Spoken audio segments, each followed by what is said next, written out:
You're welcome back. This is Channel One Television and 97.3 City FM. This is the big issue where we do the dispassionate discussion and analysis of the big stories. I am Umaru Sandamado. So, what are we looking at on the discussion board this morning? There are three major issues that we have distilled from the big stories of the week that I want to talk to you or have a conversation about. The first one affects everybody except myself and the people in, actually affects me, but the people in this, my panelists, it does not affect them. It has to do with trotro fares and the challenges that passengers go through to get trotro lately. It's something that happens in December where there are a lot of people traveling, and these people would want to get on board a trotro, but the trotro is never available because the numbers are more. Now we are seeing that in January. And we are told that the GPRTU or the drivers of these trotros are deliberately trying to set up the government or sabotage the government. So we'll talk about that.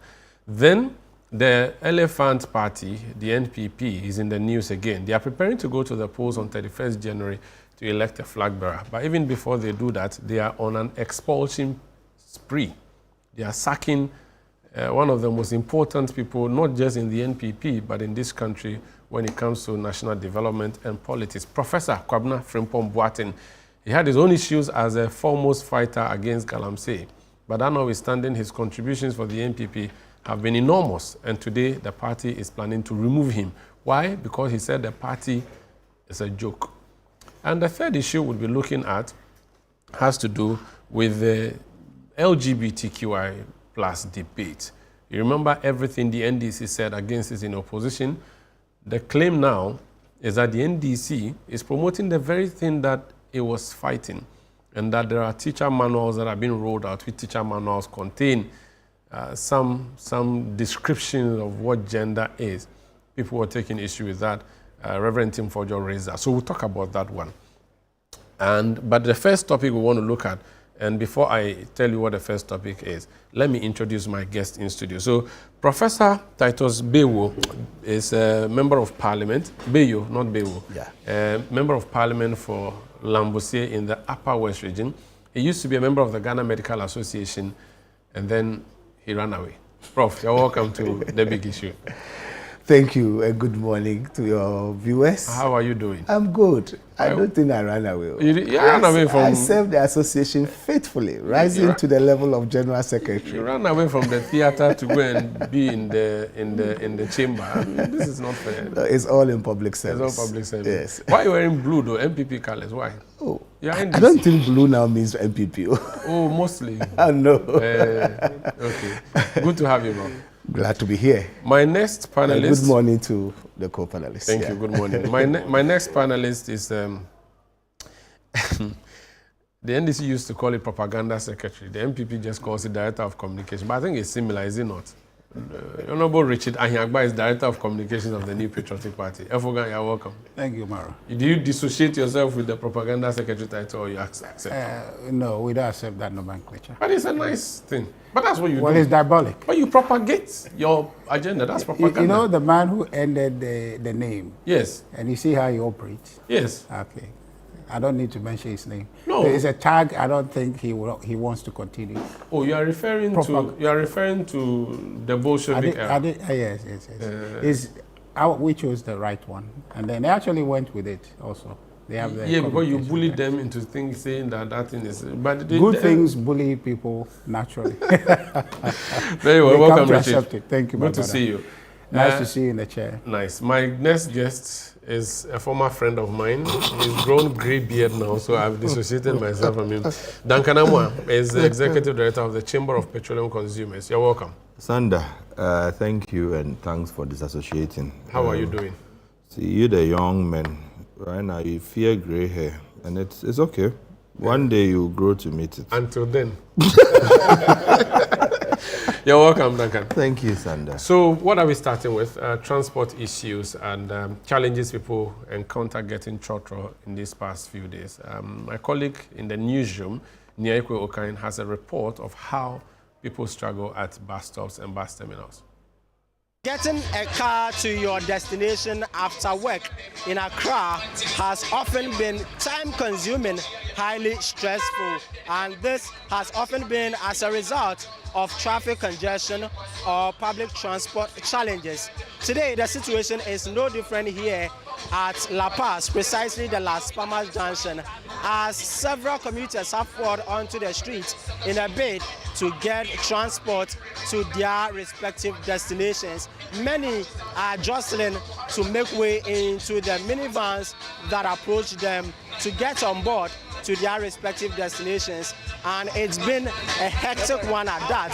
Those who do not have that strength to struggle make sure that they stand waiting for hours before they can be able to get a vehicle that is spacious enough to accommodate them. I have some of these commuters here. I would want to approach a few of them and engage them, find out what exactly the situation is. Sir, good evening and thanks for joining us. Sir, we want to find out from you, where are you heading to and for how long have you been here? Oh, I'm heading to Awashi, and I went to buy some food stuff, so I'm going back home. For how long have you been here? Let's say 2 hours now. 2 hours? 2 hours now, because there's no car available, so I have to wait. People are struggling to get car, but still, I'm still waiting to get vehicle to my end, but yes, But it's strange that you've been here for 2 hours and you are not getting vehicles. Some 30 minutes and 20 minutes, but 2 hours is quite strange. It's true, because where the car is going, I've not been getting car to where I'm going.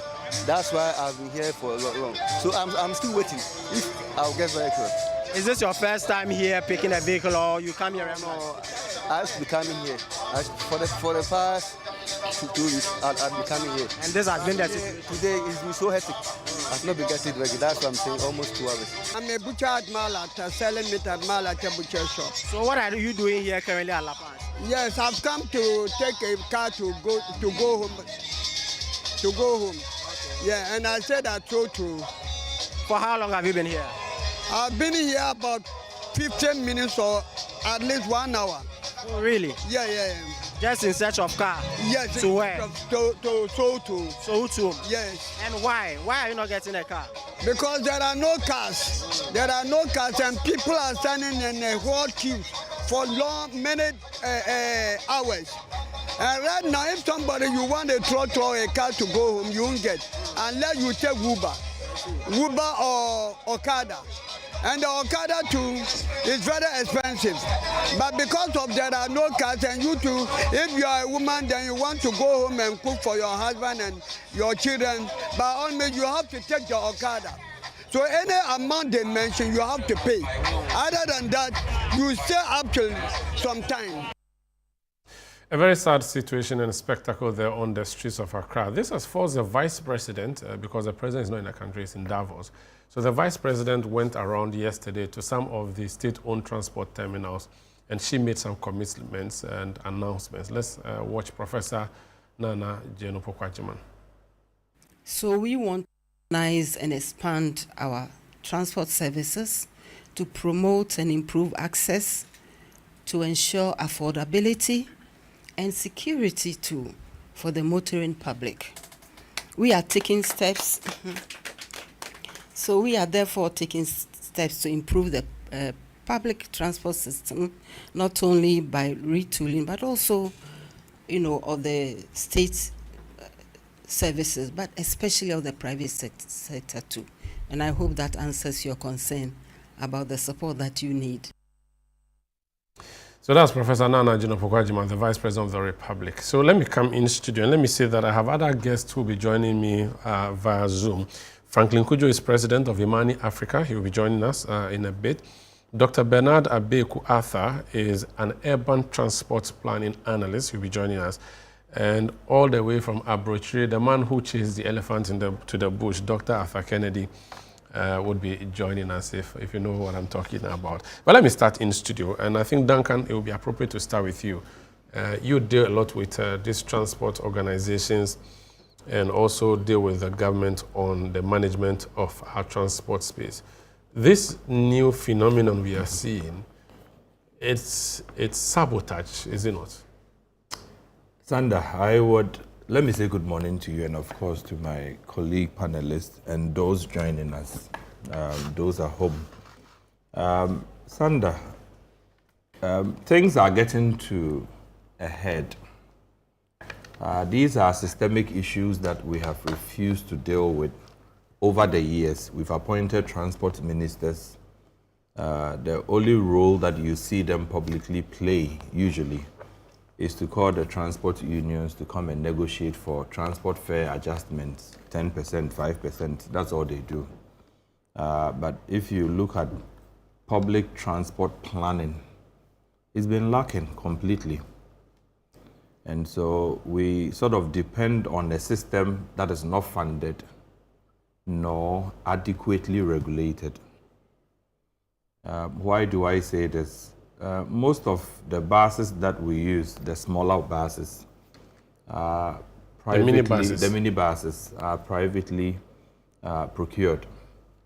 I'll take us back to the early 2000s. You recall the banks had gotten involved because some amount of research had been done that suggested that instead of putting their monies into treasury bills and all of that, they should go into the public transportation space. So ADB financed a couple of these buses, EcoBank. A lot of the companies actually bought these minibuses to ferry people to and fro. But again, the underlying challenge was not addressed. So it wasn't sustainable even to the banks, those with bigger money. So imagine if individuals are rather expected to sustain that sector. There will be an eventual collapse at some point because of two reasons. One, we are not able to scientifically determine the cost per head per kilometer in Ghana. So everything is sentimental, is emotional. From Odoko to La Paz or Kaneshi or whatever. Let's collect 5 cities. No, 6 will do.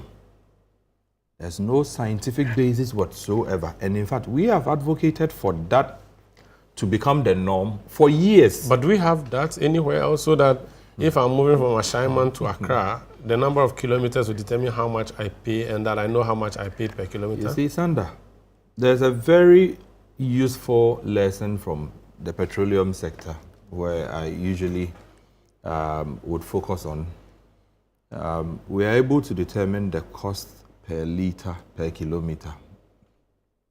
So for the haulage companies that transport fuel from one point to the other. So if he is carrying 17,000 or 14,500 or 54,000 or 27,000, you're able to determine that the volume of product he is carrying over a distance, right? And the longer they go, the more you reduce the cost per kilometer, because then again, it wouldn't make sense to say that the car will then be buying, more tires, more brake parts, because it's already in motion. Mm-hmm. It will not be paying the driver additional incomes because it's already driving. So over 156 kilometers, the first 156 will probably attract the full freight. Between 156 to 300 is net of some 5 or 10%, so that it doesn't become overly expensive because somebody drove to Wa or Boko or Bolga because of the distance. So the petroleum sector is able to determine that, and efficiently so, able to pay these guys who haul petroleum products. But when you come to dry cargo, when you come to the human, ferrying from one point to the other, we leave it to the whims and caprices of, people's emotions. So the transport minister calls the union says 20%, minister says, 10.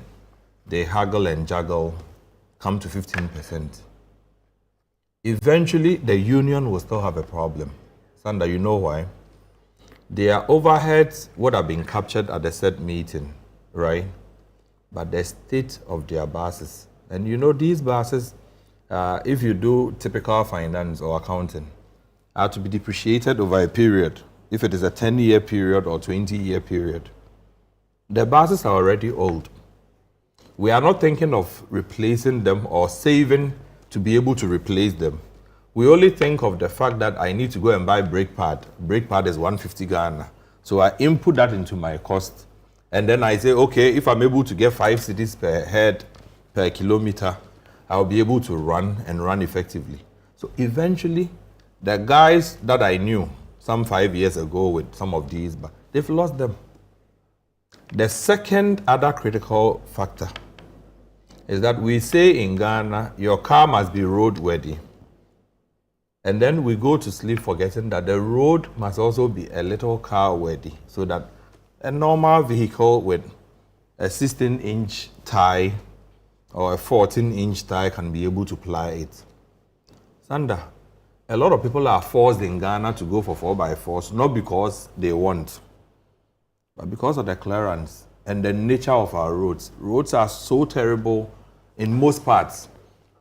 You are lucky to drive on very nice roads within the central business district and some nice parts. The moment you move out 10 kilometers off the capital itself, the kind of roads you meet, mind you, these drivers would have to ply everywhere across the country.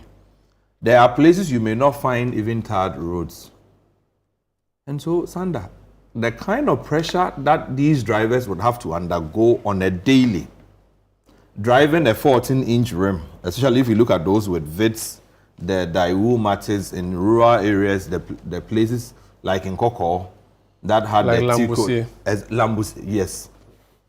So we simply refuse to deal with the systemic issue, right? And it's gotten to a head. Don't forget, lastly, that there's also population explosion. There's rural-urban drift, right? So there will be a lot more pressure as people move from, the periphery to the center. We have no plan for anything, Sanda. The only time we have a conversation between the transport ministry and the driver bodies is when we are discussing 10%, 5%. So there isn't a continuous monitoring and there isn't the support from the state. The state, there's no reinvestment, there's no attempt whatsoever to make, driving conditions any better for these drivers. Okay. I was thinking of this. Transportation is a national security issue. We've left it in the hands of private people. Agreed. Should the state have taken over public transport? Because what we are seeing the past few days, imagine if the state was in charge, the state cannot sabotage itself. But in this case, if the private sector wants to sabotage the state, they could do that. Why I would disagree completely with anybody that has that notion that the private sector is sabotaging the state. The state has also been involved. Don't forget. The state has introduced Metro Mass, STC, Ayalolo, and recently, before Richard's party left, they were bringing in those small electric buses. So the state has intervened. It's not that the state has left. That's very insignificant in the scheme of things. If you look at the number of Metro Mass buses that we had at one point, right? The state itself could not sustain Metro Mass. Yeah, so that's what I'm saying. So the state has contributed, but the contribution... So wait, Sanda, if the state itself, what they invested in was not sustainable, and so their buses are off the roads, the state expects that the private people, right, who had no sustainability whatsoever program, should be able to keep the system fluid and running. Yet what the state itself pumped millions into several years ago, today if you go to Metro Mass and Ayalolo, I'm sure the number of buses that they can be able to put out for our comfort, you can count them on some. So they invested. But the same deplorable road conditions, the same cost per head per kilometer, that should have been scientifically proven, so that if I am taking, let's say, 10 cedis or 1 cedi per kilometer, of that 1 cedi, 20 pesos is going into refinancing the bus, right? 20 pesos goes into my spare parts, 20 pesos goes into the recurrent, the fuel and all of that, 20 goes into insurance and DVLA charges, 20 probably for profit, right? If you're able to determine that scientifically, anytime the bus moves, there's some amount of money that you are saving to be able to replace it over a period of time. Okay. But we don't do this, Sanda. Very well. So drivers are not sabotaged. For me, I'll be disappointed with anybody that holds the notion that, look, the driver wants to make money. So he will not Sanda, park if his car. you buy a bus, you want the bus to go and work. Would you want to park the bus because sabotage? At this point, I don't think we are being fair to them. Okay, I'll come in studio and talk to my politician friends because they are in charge of policy. Let me try and get a few more independent minds before. Franklin Kujo is president of Imani Africa. He's joining us via Zoom. Franklin, you're welcome to The Big Issue. Sorry, you should be welcoming me. Hello. Yes, Franklin, how are you? Oh, I'm good. I'm good. Thank you very much. Listen, how are you? I can see you. You are doing well. Yeah, I'm doing well. You, people may not know this, but I know that you live somewhere in the rural part of Pokwasi, and I know how bad your road is. And Duncan here is saying that the structural issue should not be seen in isolation, and that it's interconnected. So the poor roads lead to the breaking down of vehicles and all the challenges thereof. And so ultimately, what we are seeing on the road is our own undoing. We are not prepared, or we did not prepare to deal with this matter. I don't know what your view is on this issue. Well, I think I understand where Duncan is coming from, but even more so, I think I must have read somewhere that the current Minister of Transport suggested that, the reasons why we're having this challenge of transportation, with people basically queuing and looking for transport, simply because, the economy is doing well, and because the economy is doing well, a lot more people are coming to town. Anyway, there's some latent, if you like, understanding about pull factors, push factors, when it comes to economics, right? So maybe we can grant him that. But I think if he said that, then I'm sure he probably don't have a plan. Because as a transport minister, after a whole year, he should have actually assessed the situation as we speak right now, and actually offered some maybe good advice. But having said that, look, Duncan is wrong. Look, the road network is also a big problem. It's a huge problem. Look at how long it's taking us to finish that road. The road you just referred to, the Accra, the phone call, someone leg of that road. It's beyond comprehension. I've never understood how we do things here. That the last government, the last guys in power, actually, the money was voted to fast track their work. Then in the wisdom of the Minister for Rules and maybe the government, they thought that, let's not use all the money to construct such a major road, but rather let's do small, give some to some people, and then just chop the money. I mean, look, it is unconscionable. So I think that is also part of the problem. We don't prepare. Look at our public infrastructure. We don't think. What doing? You build 111 hospitals. You don't even think about the way you organize staff or critical care people to give care. You don't even have facility. Why are you putting up all these things around? You want to chop money. I'm saying that if you come back to the roads, it's the same thing. You spread yourself so thin, share the money like toffees, and thank to Ato, by the way, for not agreeing to giving people money to go and start mobilization. They should go and mobilize the money. If you are correct, then you go do your thing. So you see, there's been a deliberate attempt to destroy our public sector infrastructure, and it's all because of corruption. So for me, coming back to the ordinary citizens are crying.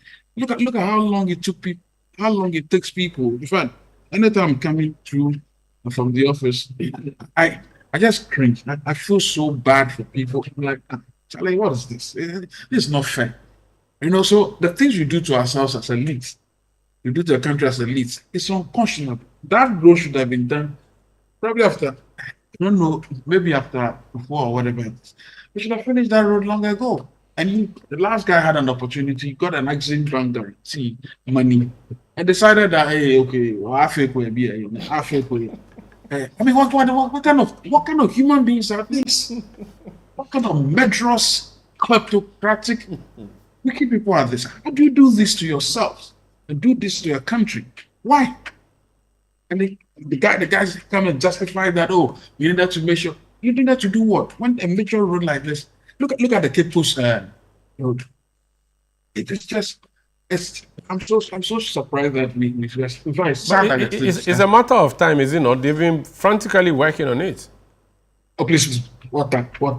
I mean, how do you spend almost, I just spent all these years working on that road. What's the level? How many kilometers are we dealing with right now, really? I mean, when you take a look at all these major roads, like Cape Coast Road, this other, article, the road we are just talking about. How long should it take? Should it take more than 2-3 years to fix a road of just about 100 and something kilometers or less? What is this? I mean, look, it is not fair, and I think it's deliberate. It's wickedness, and I don't understand how you do this things. So, my brother, I think we do these things to ourselves. And by the way, we should also be making the point that, well, of course, I mean, road infrastructure goes hand in hand with proper transport policy.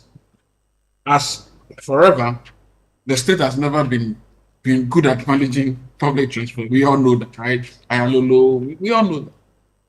So the least the state can do, instead of getting involved in all this transport thing, maybe they should, but I think they should rather focus on fixing the road, making the roads more travel, let people play. So the state should not compete. I mean, I know you have a capitalist view. You are pro Donald Trump, so. But the state should not compete. But should the state not intervene? Because, like I was saying earlier, imagine if all the trotro drivers had to park their cars and say that unless you increase your fare, we will not go. You can't force them to put their buses on the road. But if the state had big, high occupancy buses, maybe the state can deploy them. We saw John Dumelo doing that by renting buses and bringing them to carry people at bus stops because the GPRT was simply not available. Well, it's a good thing. I'm not saying the state should not intervene at all. But this type of state is a vampire state. This is the type of state you are dealing with. Vampire. Okay. About Shola. These are not the type of people you are talking about abroad. I mean, you go to Oslo, you go to all these places. It's organized, right? The state pays. These people, you didn't even construct proper trains. I'll be the sky train. You see the sort of human beings you are dealing with. No, that's Richard Ahangba's people. No, it's Richard there. He's here. They said they'll give us sky train. Even the land one is a problem. Richard is a good brother. By the way, we are supposed to be with you there. I don't even understand this whole thing. I sit back, I get so angry. I'm like, what is happening to black? I'm not saying blacks, but I don't understand. So the state should play a role, but not the type of vampires. Imagine the state is playing a role. They'll go and buy all sort of substandard stuff. It's not fair. It's not fair to the way we treat people. And I think we are getting there. Look, public service should maybe we should start examining. I would say we should examine people before they get into it. The avarice, the wickedness, it's just too much. It's just too much. And I think, look, we really need to do a lot more for people. It's not fair at all. Okay. So the state should participate, but the state should be an intelligent state. You see, an intelligent state that participates in the economy is the one that would have prioritized the roads well, and then later put in the buses and compete because they subsidize those rates for people. I mean, this is the way to organize a society. Okay. Come on. You're not organizing. I just disorganized. Yeah. Thank you, Franklin. That's Franklin Kojo, President of Human Africa. Prof,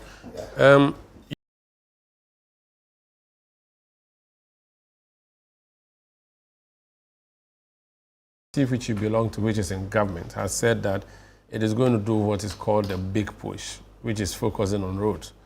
It's big. Everybody's excited. I don't know how long it will take for us to fix all our roads, but in the interim, should we redirect some of our funding to maybe trains?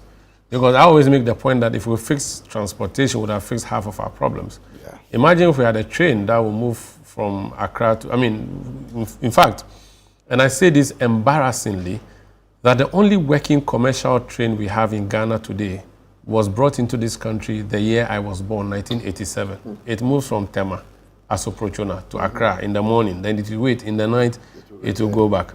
The one that Atamils brought sometime back in 2010, 2011, the one with the Ghana flag, broken down. The one that Akufo-Addo and his people brought went to hit a Kia truck around Japan. So we don't have one on the Western Corridor. Pathetic. There's no train moving from Accra to Nsawam anymore. Only Accra Tema. Even that one, you can't really trust it. Yeah, Umar, it's a very, very sad situation that we find ourselves in.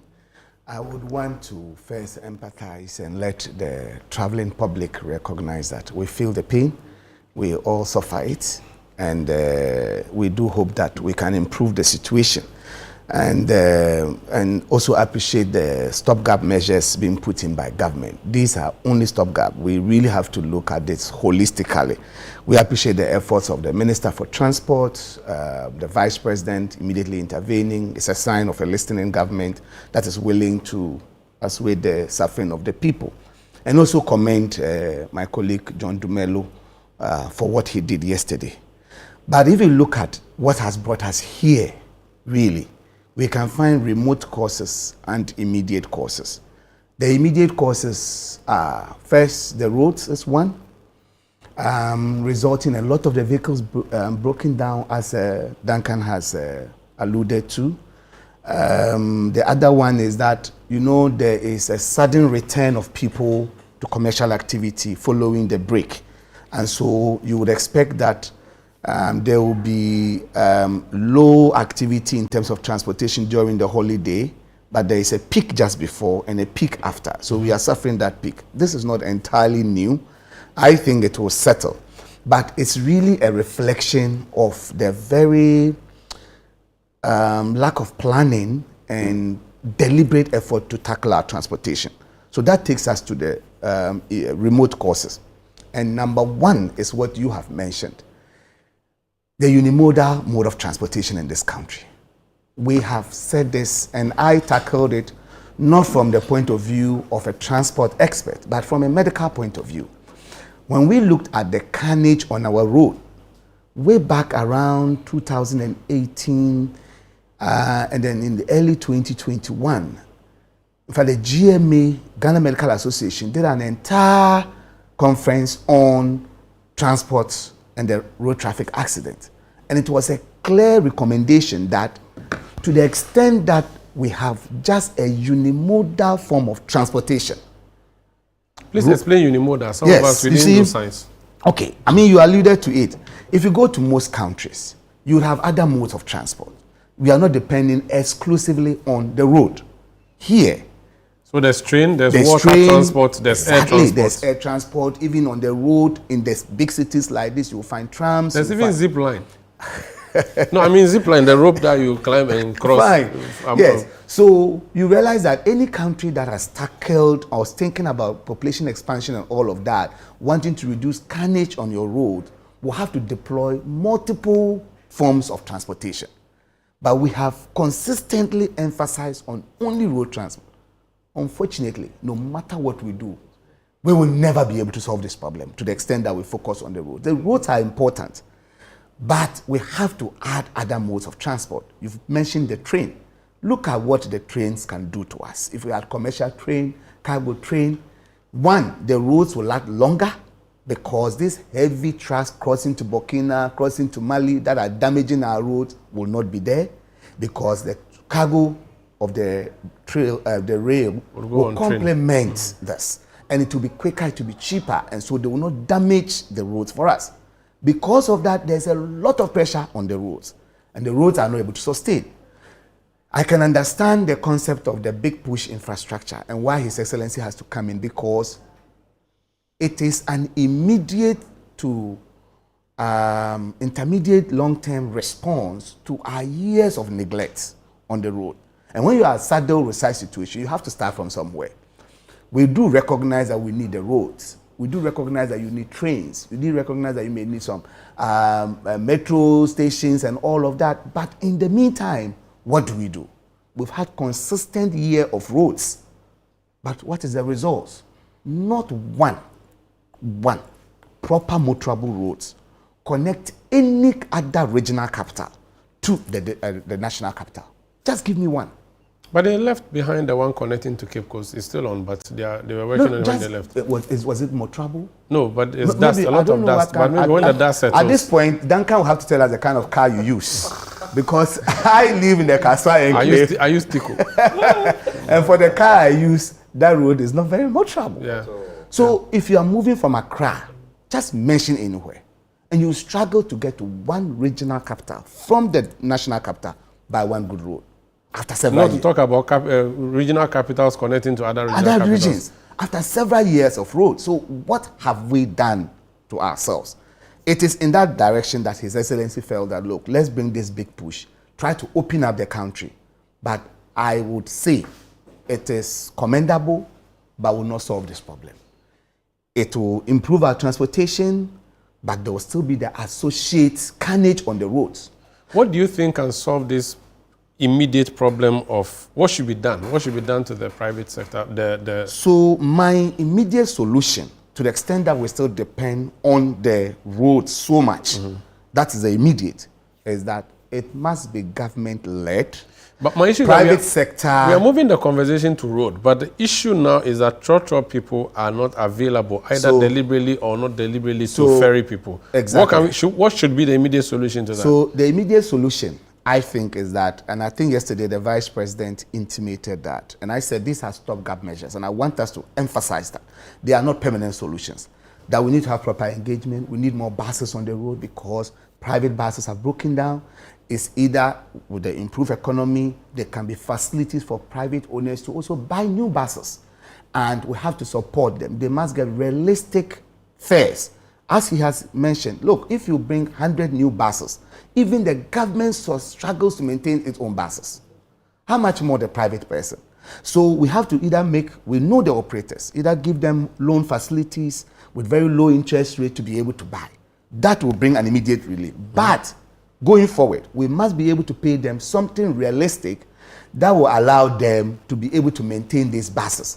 But I'm saying that if we leave all this entirely to the private sector, it brings a challenge. If you go to countries that have worked and they continue to improve their transportation, there is dominance of state play. And the state may play a role in regulation and making sure that the private sector participate actively, but in a well-regulated space. If you leave things to chances, that is really risky. So I think that investment will help. More buses, supporting, engaging the transport union leaders. They may also bring very valuable solutions. She talked about more buses for buses like the Ayalolo transport system, the Metro Mass. All of those immediately will come in. But I am very confident that this situation will soon die down. But what I don't want us to do as a nation is to let this conversation die when this situation dies down. Because the population of Accra is projected to increase. We are around 5 million now. It is projected that by 2050, we'll hit 10 million. And if we are still using this firefighting approach, using only road transportation, by that time, the chaos we encounter will be worse than this. Should we go and force the drivers to bring their buses on the road and insist that they don't charge the unapproved fees that they are charging? That would be interesting. You would then have to go to a lot of garages. You go to the operator, he will show you garages where his cars are broken down, where the suspensions are all off, where the shocks are down. Are you going to fix them and ask them to bring that car to the road? We can't use force. We have to negotiate. That is why I say we have to engage them and find out. Some of them may need support to buy new buses. If we can do that, why not? Okay. And then once we do that, we have to look at sustainability. That is where the discussion of the tariffs come in. Fuel has dropped, which is very good. We will appreciate it if they reduce their fare, but the reduction should be such that it allows them to be able to maintain the vehicle. My last thing on the sabotage is that you see, the thinking behind why some people are thinking that they're sabotage. I don't think the sabotage that people have deliberately parked their vehicles. No. But when it is a normal thing in most Ghanaians to try to milk every situation and make money. If that's what we are describing of the sabotage, then there's an element of it. Okay. Where when you see a lot of people parked, waiting for a vehicle, then you decide that even though I was going to Domi, now I'm going to Achimota. That is a deliberate, intentional effort to make more money out of the situation. But I don't personally believe that someone will buy a vehicle and at this point where there is increased numbers, where he can make a lot of profit by making multiple trips, he'll go and park the vehicle. The other thing that may be explaining it is the traffic situation. If the trotro leaves Kaneshi to get to Kaswa and come back, maybe the person has 3 vehicles, 2 have broken down, and the one that goes to Kaswa is stuck in traffic. It takes 2 hours to get there, or 3 or 4. By the time it gets back, the queue is even longer. So we have to realize that we just have to increase the fleet, How do we help the private person increase their fleet? So let's have So that the problem is a Hydra headache. Yes, let's We look need at to that deal with it. constructive discussion and not apportion blames. Various heads to this problem. Rigid but one of the heads you were trying to deal with was train transport or rail transport. And your party said you were going to give us trains in the sky. It sounded absurd, but it's practical. I have seen the sky train in Dubai, and I know what it does. But 8 years on, you had a ministry for railway specific for 8 years. And yet, we're here still saying we need trains, we need trains, and we're having challenging transport. What should be the policy approach to dealing with our transportation crisis? Well, thank you. And thanks to my brothers here. And as for Franklin, he seemed to be turned off by the state of affairs, but I encourage him to still have faith in Ghana, because very soon the better managers would come, and these affairs will be dealt with. Okay. But my brother said something. I want to follow up. He said these problems will die down soon. It's kind of interesting. How and how soon are you? Yeah, I mean, because you run our pairs. So how soon and no, and how exactly? Okay, the natural traffic of the commuters, which is a surge immediately following the holidays. Okay, so it's not That's what like I'm you referring mean to. that government has something up its sleeves? No, government is handling this emergency with stopgap measures because it's an unusual peak in commuting, which we have to bring in stopgap measures. But I'm saying that we have a deliberate effort, and I've mentioned some of those things towards a solution. So there's no plan to inject more vehicles? Oh, we mentioned that the VIP mentioned it herself. That they are getting more buses. He was not in town. The vice president said he was out campaigning. Because I'm tempted to think that this part of some drive to create, because the what government narrative is that there's some artificial shortage created by the private person. No, they said they'll bring high occupancy buses. That's what the vice president said yesterday. She went to Ayalolo, went to Metro Mass. So they have procured those already. They are working on procuring them. They have already procured them. No, they are working on... This is going to come and say, look at us, we have responded. And they are working on procuring It happens because with the NDC, you can't put anything past them. They can drive a certain narrative to create some of these environment and therefore come as the savior, having created, the problem here. So they create the problem and solve it, and then ask us to applaud them. Like raising, the interest rates, bringing cost of living so high, and then coming to bring gold board and claiming that we are fixing things. So vote for us in 2024. Honestly, you can't put anything past them. They are capable. This was mischief. You didn't get it. I was targeting you. But I just won't respond. But I'm just saying that because the NPC don't put anything past them, because they are capable of anything. But you see, the problem with transportation, and that's one problem I had with the Minister for Communication. Communication or transport? No, communication, Felix. Felix Kwachi. Information. No, I'm saying information. Okay, so government communication. I mean, So to the extent he's creating the impression that maybe some artificial shortage has been created and people are rent seeking, private people doing their own business are rent seeking as though government has some right in or share in their business, whereupon what drives their profit motive for coming to business is almost suddenly criminal, and government has a legitimacy to say that don't do that. I mean, it's very shocking to me. I don't think that government in any sense should be reading such motives into people's private business, which Umaru is founded to make profit. Now, government has a role to play. The transport issue that we're facing is a function of supply, right? There's a lot more commuters. Demand is high, but then you have less supply of transport available to move them. And that naturally, in a competitive environment, it drives price. And then you would imagine that we have quite a reasonable number of vehicles in Accra, for example, that should be able to move people and has been moving people fairly without all this drama. But then suddenly you have a situation that has come to a head the natural situation or natural question for government to ask is, so what is bringing about this problem? And I think that the suspicious or more or less the idea that people are being disingenuous by creating shortages, I don't think that that flies for me. But it's so I don't think it's deliberate. No, I don't think it's deliberate at all. And the government should not be driving that. It's a profit space. Those transport operators are driven by profit. And so they're in that business to make profit. And so where they have opportunities to make profit, they'll go for it. It's government's business to find out how do we ameliorate this plight that Ghanaians are in.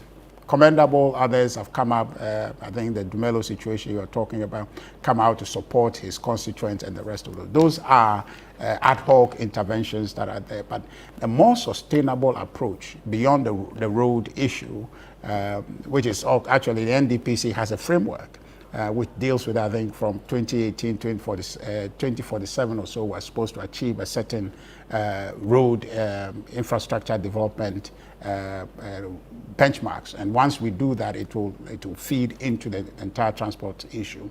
But the question right now is, how is the private transport system regulated? Regulation is a problem. Instead of crying about people trying to make profit, which is their legitimate enterprise, how is government regulating, which is its mandate, regulate and create an environment for business to thrive? How is it regulating this transport, private transport organizations? GPRTU, for example, literally has control of all the bus terminals. Okay, how do you know what is happening there? You can't regulate what you don't control. Exactly. I mean, what you don't own. We don't own. So you understand? the state cannot come, because if they say anything, they will carry their buses and go home. So there must be some creative means to regulate their affairs.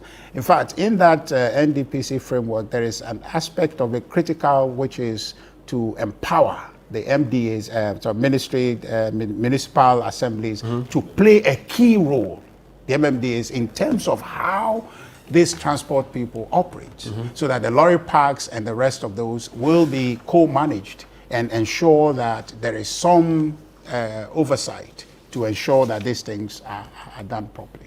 Apart from the road matter, which I think Duncan and Prof have talked about extensively, I think that we need to get to a point where we are zoning for all the vehicles that run. So you cannot just get up from your house, have a vehicle, you are part of GPRTU, and then you have your license, whatever, buy your income tax and everything, and then you just choose which road to go and drive on. Shouldn't be. It shouldn't be. So there should be a framework. There should be a framework that regulates, and that's where the assembly should come in, that help to regulate. So if you're going to operate within Accra, all the Accra assemblies must have a system. So I should be registered with maybe in Saomadeju, for example, the assembly, that my vehicle will ply from Saom to Accra. Okay, but even that, the zoning aspect of that should be that from Nsawam you terminate at Achimota. Then you have high occupancy vehicles that can collect the people from there into the inner cities. That will deal with several issues to do with traffic as well as the mobility of people. You can take more people at a time. And so if we have government playing this kinds of role in the short term, we can deal with these matters and then not have a situation where people are trying to question the legitimate enterprise of people to make profit. So that's what I see that this government, one, the idea that I see they are trying to create a problem and show up tomorrow to be the heroes who solved it. And two, the idea that they are not being conscious of the environment we operate in. It's a free market. Okay, it's a free market. You cannot then be questioning people's drive to leverage the market for a solution. During the Mills era, we had this bus rapid transport where we said we're going to have the median of the roads being dedicated to buses. Yeah. And that's how come we had that overhead at Graphic. Yes. I remember that because I was there when Chenche, former Accra mayor, and I think President Mills at the time cut the sword. Then they said they were changing the move from Accra to Kaswa to Adenta. So we have bus rapid transit, which became Ayalolo or the Gapti.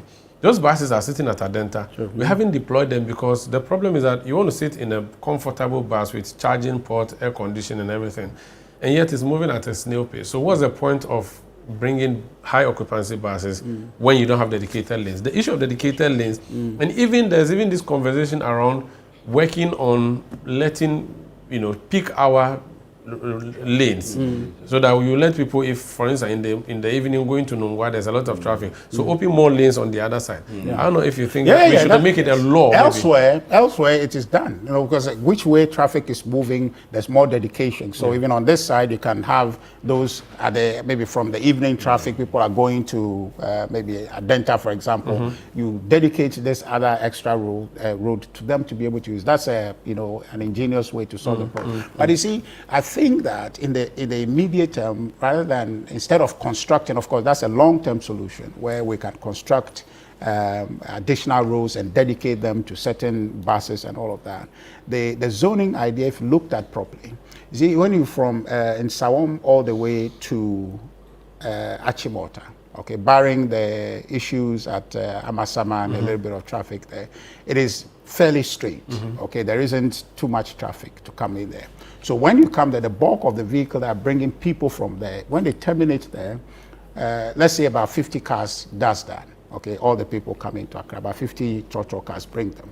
You have about 10 high occupancy vehicles to be able to carry all those people. You free the inner city. Yeah.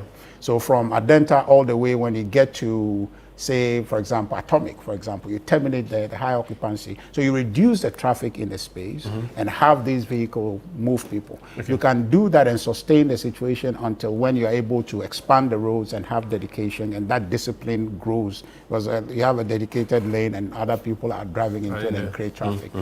So I think that government should be rather sitting and thinking and seeing how it can solve the problem and leveraging regulation as well as all other tools available to them to solve the problem, rather than mounting the pulpit and blaming people who are just trying to make a living. They're not blaming anybody. Well, Phyllis is blaming people. He said they are rent seeking. You've heard that. He said they are rent seeking. I've not heard. My ears, I'm telling you. My ears have not worked since yesterday. This is the big issue on ChannelOne TV and on 97.3. Let me go on the phone lines and speak to Dr. Bernard Abeku Arthur. He's an urban transport planning analyst. You're welcome to the big issue, sir.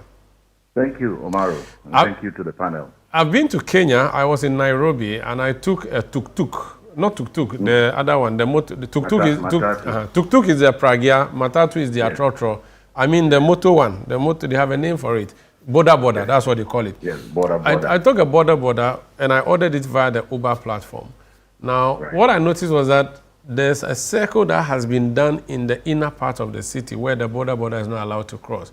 If you cross and get in there, you have to pay extra. So for some reason, they freed up their capital. So in the city center, Nairobi, the tuk-tuk cannot go there, the border cannot. Even the matatu, if you go, you have to pay extra. Could that be the solution to our problem here? Or the solution would be big buses in the city, or the solution would be trains? You are the analyst and expert. Tell me. Okay, thank you very much, Omaru. And let me once again say thank you to everyone on the panel. The truth is that every city is organic and unique. And it is based on how the city wants to function that you design all these things around it. So you cannot pick a particular solution from one city or one country and then drop it into your city. Okay. We tried to do that with the BRT, which is Latin America experimented from Brazil through Colombia and all that. It is a very good system, but as to whether that will fit into Ghana, it's a different thing. But let me also be quick to state that the whole process for establishing this bus rapid transit and the transport reforms and stuff, I took part in it from 2007 through to the time when the ILO was established. So I do have some fair idea of what it is. Now, having said that, I want to state clearly that we need, first of all, to know, and I keep saying this over and over and over, we need to know the kind of city we want to develop. Once you have a fair idea of the kind of city you want to develop, all other things fit into it. The governance, the infrastructure, the transport, the health, education, they all fit into that one. It is one clear thing we have not done for our major cities. if we talk of London, London we know is a major city for the international financial market. When you talk of New York, we know that they determine prices of goods around the world and they shape the world. If you come to Africa, we know Johannesburg has its function it performs. When we come to Accra, what is the function of Accra? Except to say that we say Accra is the gateway to West Africa. So we must be very clear, first of all, a clear vision. And the vision will tell us the transport vision that we are looking at, public transport vision that we are looking at. Now, we need to be very clear. Is it access that we want to enhance, or it is just the transportation that we are looking at? That is the movement of the buses and stuff. If it is access, then it includes walking, it includes sitting areas for people, it includes open spaces, it includes clear areas and all that. We need to be very, very clear. So for me, it's one of the key things we have not really answered. The matatus and all those things, they are all part of the system in Africa. But you cannot do matatus in Lagos, even though it has a different form in Lagos. So we must be very, very clear. Dakar is doing something fantastic. Dakar has moved to mass transit, which is also in our transport policy in Ghana, that the government is going to look at mass transit, move people en bloc, looking at the use of high occupancy vehicles, and then ensuring that there is dedicated lanes and all those things.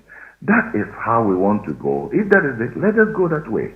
Okay. So for me, Omaru, my initial comment is, every city is unique and it's organic. And deal with it separately. On the specific issue of what we are seeing at the apparent or seeming shortage of mini buses on the streets, leading to the struggle of passengers and the unilateral increase of fares by drivers, how can we deal with that? Okay, now we need to establish how this has happened, because it will be very difficult to say we are undoing. We need to do a gradual transformational process to do that one. Now, if you take cities, we can take lessons from some cities. If you take some cities, the inner peripheries of the inner perimeters of the city, they have decided to place what we call congestion charges just because they do not want to have major congestions in the city. We see that in London and other places. We see that in Lyon, in France, and all that. Now, the transport operators must be regulated. And please, let me state this clearly, that every system in the country, in the city, is owned by the city authorities or the government. So we must have system owners. If somebody wants to fly into Accra, he might have his own aeroplane, but he must be registered with Ghana Civil Aviation Authority, and he must get clearances from Ghana Airport Company, and they must comply. So the system is owned by the Ghana Civil Aviation Authority, and it is managed by Ghana Airport companies. And that is the same approach that must be applied to public transport. The city authority has that system ownership authority, and they determine how they want to regulate, to register, to do that. So that if we are going to allow trotros, we are going to allow bicycles, we are going to allow motorcycles, we are going to allow tuk-tuks or three-wheelers, they must all be regulated. Until we establish the regulatory regime and procedure, we will just be doing lip service to things. And that is my take on that. Should we buy buses and compete with the GPRTU as a state, or we should beg the GPRTU and say, we know there are challenges, but consider us? Or we should force them? Okay, so three things. Should we buy buses? Should we allow GPRTU to operate the way they are operating? Or we should force them? These are three things. We cannot force GPRTU unless they are not regulated. And even when they are regulated, it's enforcement that must be put in place. Now, GPRTU came into the system from the early 80s. They have been there before, but because there was a gap in the public transport system, which would require maybe another day for us to discuss. Before GPRTU, there was the Omnibus Services Authority law There was the omnibus services and all those things. Then there was a collapse somewhere in the late 70s because of the revolution, as well as also there was the infilling of the GPRTU. And then because of one or two reasons that are beyond our understanding now, even though we know, they filled in the gap and they performed the function. But we need to get them now to acknowledge the fact that there is a system owner. We are in a regime. There is a system owner. That system owner must guide and provide the way they must function. And they have to comply, or be encouraged to comply with it. Now, about government buying buses, that is the prerogative of government. But I think two regulations in the late 60s by the first revolution, and then the second was in the Achampon regime, came up with two laws. And those two laws ensured that we moved from state control to deregulation. And we have been deregulating even through President Kufuor up till now. So if government wants to buy buses, I think it must follow a particular procedure. The format is there. And we can assist to look at the format. Okay. You know, government should not be directly involved in the provision of these services. Government can encourage, government can support, government can provide a necessary enabling environment. Okay. So that is what I think. Thank you so much for speaking. You're welcome. That's Dr. Bernard Abeku Arthur. He's a public transport or an urban transport planning analyst. This is the big issue on 97.3 CTFM and on ChannelOne television. Your messages have been coming through. This one says, very laudable and good news about government's plans to provide passenger buses. This really demonstrates government's commitment to be answerable to the citizenry. I think the minority argument about LGBTQ should be taken with a pinch of salt. That's Jones Aduboy Inla. This message says, I think Richard should take political swipe from the conversation. This is a national issue that all hands should be on board to tackle. What the government should also know is that commuters don't enjoy sitting in big buses due to time constraints and duration to get to one's destination. You can send your message to 020-444-7033. 020-444-7033. That's a WhatsApp number, or 0543-989-699. You send your messages and I'll read them for you. This is ChannelOne Newsroom and also ChannelOne Television and 97.3 CTFM. The big issue is the program. Umaru Sandamadu is the name. I am in studio with Professor Titus Beyu, why am I saying Beyu, of the NDC, Richard Ahiagba of the NPP, and Duncan Amwa of the Petroleum Consumers Sector. We'll be back to talk about Professor Kwabena Frimpong Boateng and why Richard Ahiagba and his party are trying to sack him when they need more numbers for election 2028.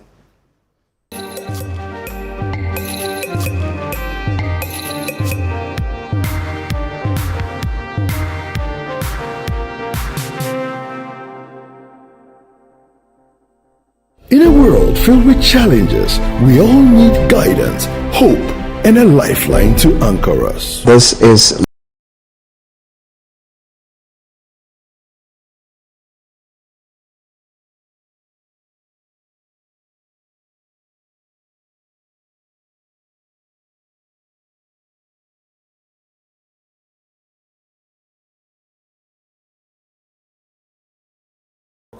He described the NPP as fake, which has led to a number of things. Let's see that video.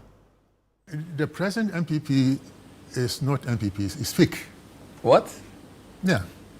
What I see now, it is not the NPP I used to know. But the question still stands. Do you still consider yourself a member of the NPP? Not the fake one. So which one is the real one? The real one is there. It's a virtual thing, and the members are there in the background. You think that... I don't understand. But look at how they elected their last flag bearer. You know, twist the arms of weak and. This is for the 2024 election. Yes, twist people's arms, bribing delegates, and intimidating others to get a flag bearer. You know, this is the beginning of corruption, and this should not be allowed in any serious situation or any serious party. And there were issues, we lost the elections badly, and we did not deal with the issues that led to the losses, and then we still want to go in there. And I think it would be a train wreck if they elect the old flag bearer. So your November article around how the NPP is proceeding suggests that you don't have confidence in the processes of electing a flag bearer? No. Really? No. Is your problem with the Dr. Bawumia or with the NPP? No. Bawumia is a very nice person, but being nice alone is not enough to be to lead Nkrumah's Ghana. But he's not just a nice person. He's worked at the African Development Bank. He's been vice president for 8 years. He's an economist. So he's a professional. Yes, but you see, the thing is that why do you think that economists are the people who create jobs and who create wealth? They are not the ones. That's Professor Kwabena Frimpong Boateng speaking to Bernard Avle on their point of view on ChannelOne TV. Richard Ahyagba, you speak for the New Patriotic Party. First of all, how important is Professor Kwabena Frimpong Boateng in the scheme of NPP things, and why are you planning to expel him? Because he's very big, isn't it important? Absolutely. He wanted to be flag bearer. He would have been your president, your leader, flag bearer, and Absolutely. If he had defeated Akufo-Addo and 16 others. Absolutely. Prof. Boateng is an inherent part of the NPP administration I just went by. He was a minister, is a long-time member of the party, will continue to be in my imagination. The processes that, or the notice that you saw recently talking about his expulsion is a process that is yet to unfold. And so he, beyond the New Patriotic Party, he is a good citizen who has acquitted himself creditably in terms of his profession, has earned very good repute for this country. So he's an asset, a state asset. And to that extent, an asset for the NPP, which is a pride point. And so there cannot be any effort to remove him without cause. And I want to emphasize that, to remove him from the party without cause. And so there isn't any plan to remove him unless there is a reason to do so. So that's the answer to your question. Now, so where's the but? Is there a reason to want to remove anybody? Okay, so let me just do the connection. Now we have established he's an asset to the New Patriotic Party, to Ghana, and so therefore a big personality that we are proud as an NPP to embrace. But from the biggest asset of this country, who is a member of the New Patriotic Party, to the smallest asset or person in Ghana, who is a citizen and therefore has some rights under our constitution, and a member of the New Patriotic Party. There's no discrimination as to how our laws, be it the constitution or any other laws, and in our party constitution applies to them as members of the party. There's no discrimination. So however big you are, however small you are, the rules and the provisions of our constitution applies to all the same. And I think that's the principle across every jurisdiction and across in our country.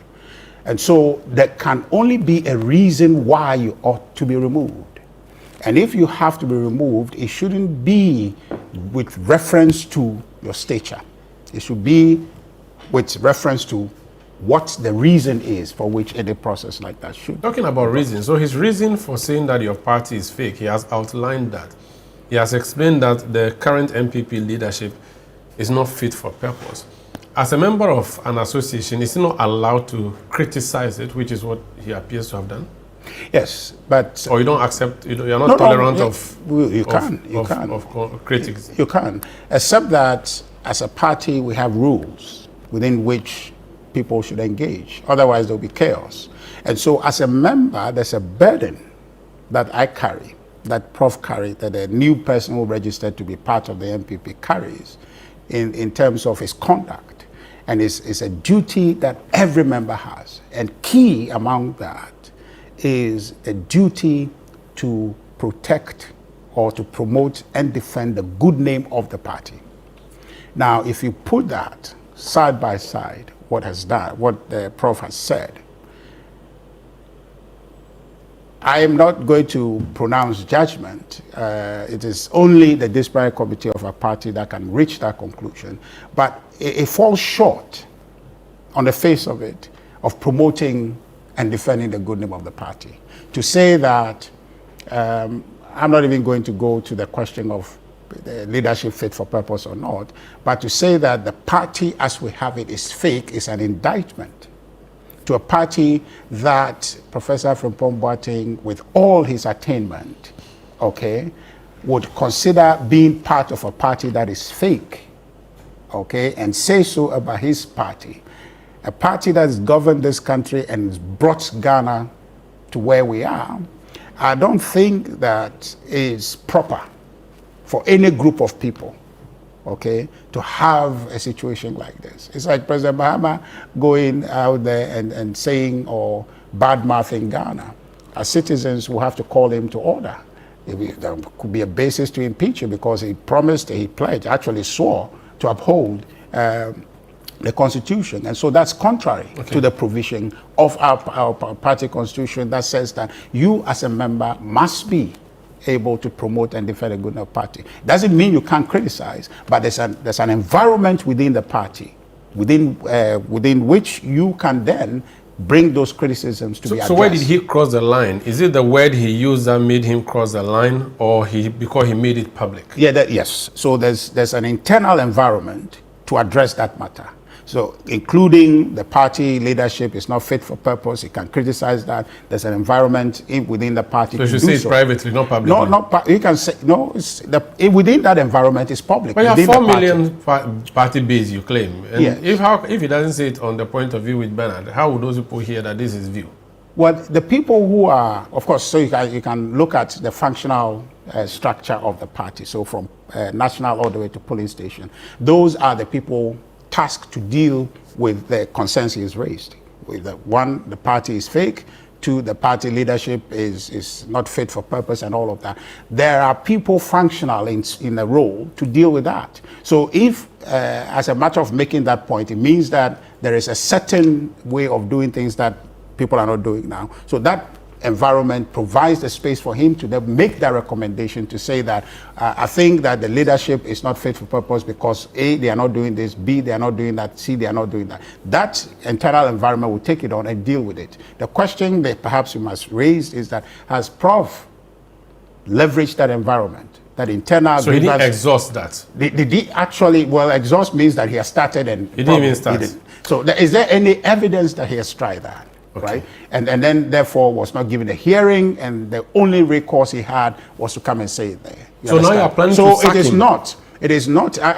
So I'll get to that. Yes. But it is not to be viewed. And I've seen a lot of very important members of the party, and I'm sure Dr. Kennedy Atta Kennedy will engage the subject matter. And what I'm hearing from these notable members of our party saying is that, oh, you can't sack him if you sack him this. But the point is that you resort to chaos. The same situation Prof is complaining about. If you can't have discipline and anybody can say anything anyhow, what they are saying cannot obtain. Because if you think that big people are part of the party, and those people who says that, oh, Prof Boateng can't are you happy for him to describe your party in public, okay, as fake party? Are you happy that you, a very reputed person, a very accomplished person, part of a fake party? You understand? Well, you have to shake yourself so that everything... So I'm saying that that is why the internal environment exists, to self-correct. You understand? To deal with it. Because if the NPP is supposed to be a perfect institution, we won't need any national leadership. We need a constituency, regional leadership, or police station. Well, naturally things should be happening because we are naturally perfect. Okay, that cannot be. And so because we have people in role and they are fallible, and because people are fallible, you get to a point where we judge and build an environment that gives us the best output or the best projection we want the public to see. In that spirit, Prof had the opportunity to deal with this matter internally. But by not exhausting or dealing with this matter internally and going out there to kind of introduce that subject, it is contrary to our constitution. So any decision to deal with the comment in line with our constitution, it is not in any way, and I find it difficult if anybody says that because he has said that and it's contrary to our constitution, he should not be dealt with. We are creating chaos. I see that you have a copy of your constitution Yes. there. So which article did Professor Frimpong Boateng breach by his utterances? So specifically, if you go to Article 3 of our constitution, which is membership, and I'm referring to 3.4a, it talks about a member shall have the duty at all times to, 1, promote and defend the good name of the party. 2, to protect the unity of the party. Now, also again, let me just read 4 of A, which says, abide by and publicly uphold the decision of the party. Now, on the issue of the leadership not fit for purpose, it is the decision of the party that has brought them there. You can criticize it within, but when you go out there and denounce them as though that they just impose themselves on the party, that is not abiding and upholding publicly the decision of the party. 2, to promote and defend the goodness of the party. What he said does not promote and defend the goodness of the party. And so if you are a party that wants to uphold the rule of law, which is what your constitution, I independently, voluntarily agree to be part of the NPP to adhere to this dictate, I must subject myself to the constitution and where I go when I go against it. So that cannot be selecting and targeting people. So those who are saying because you want to remove Prof. Boateng, then you have to remove me too, they are not averting their minds to the constitution of the party, which they are proud of. Well, when Bernard asked him, so which party is, where is the NPP? He said it is virtual. Yeah. Have you thought of the possibility that there are millions of people who think like Frimpong Boateng, who do not trust in the current leadership of the party, which leadership sent the party into an abysmal defeat or gave the party an abysmal defeat ever since you started recording your performance at the polls, and that these people do not trust in the leadership, and to the extent that they don't trust, whatever you're doing now is just for a select few, and that the larger majority party agree with Professor Frimpong Boateng. Have you done that introspection? Yeah, well, I'll get to that. But you see, well, of course, I think just a small point. This thing is not, our defeat in 2024 is not abysmal like we have not seen before. Oh, it's not worse than you've ever suffered? No. Before 2024... 38%, sorry, 41%. I know you are going to do that. No, it was a mistake, 41%. No, you know very well. But you see, before there was 2024, okay, before 2024, there was 2016, right, where it was unheard of that the NDC lost in such a manner. But today, the same NDC has come back and is in office with a margin appreciable, which then reflects that we have done abysmally. So there's tomorrow. And so therefore, the 42% that we've got, 41.7, and mathematically 42, it's not unprecedented. Electorally 47, 41. Yes, you understand. So that's where we are. But margin of error is what, 3 or 2? Well, this is unfortunate. That's not really margin of error. Okay. You know, so the bit about introspection, a vast number of people out there holding that view. And so therefore it presents a problem of the current management of the party. There's no qualms about that. But the problem is that elsewhere you would all have resigned en bloc. In fact, when David Cameron resigned after failing the Brexit campaign, he and everybody. But there's no law that says you must resign because I don't think it's law. It's morality, maybe. Morality from is not, chairman who is absent. Actually, your chairman is absentee. Yeah. Your general secretary. Everybody should go, including you.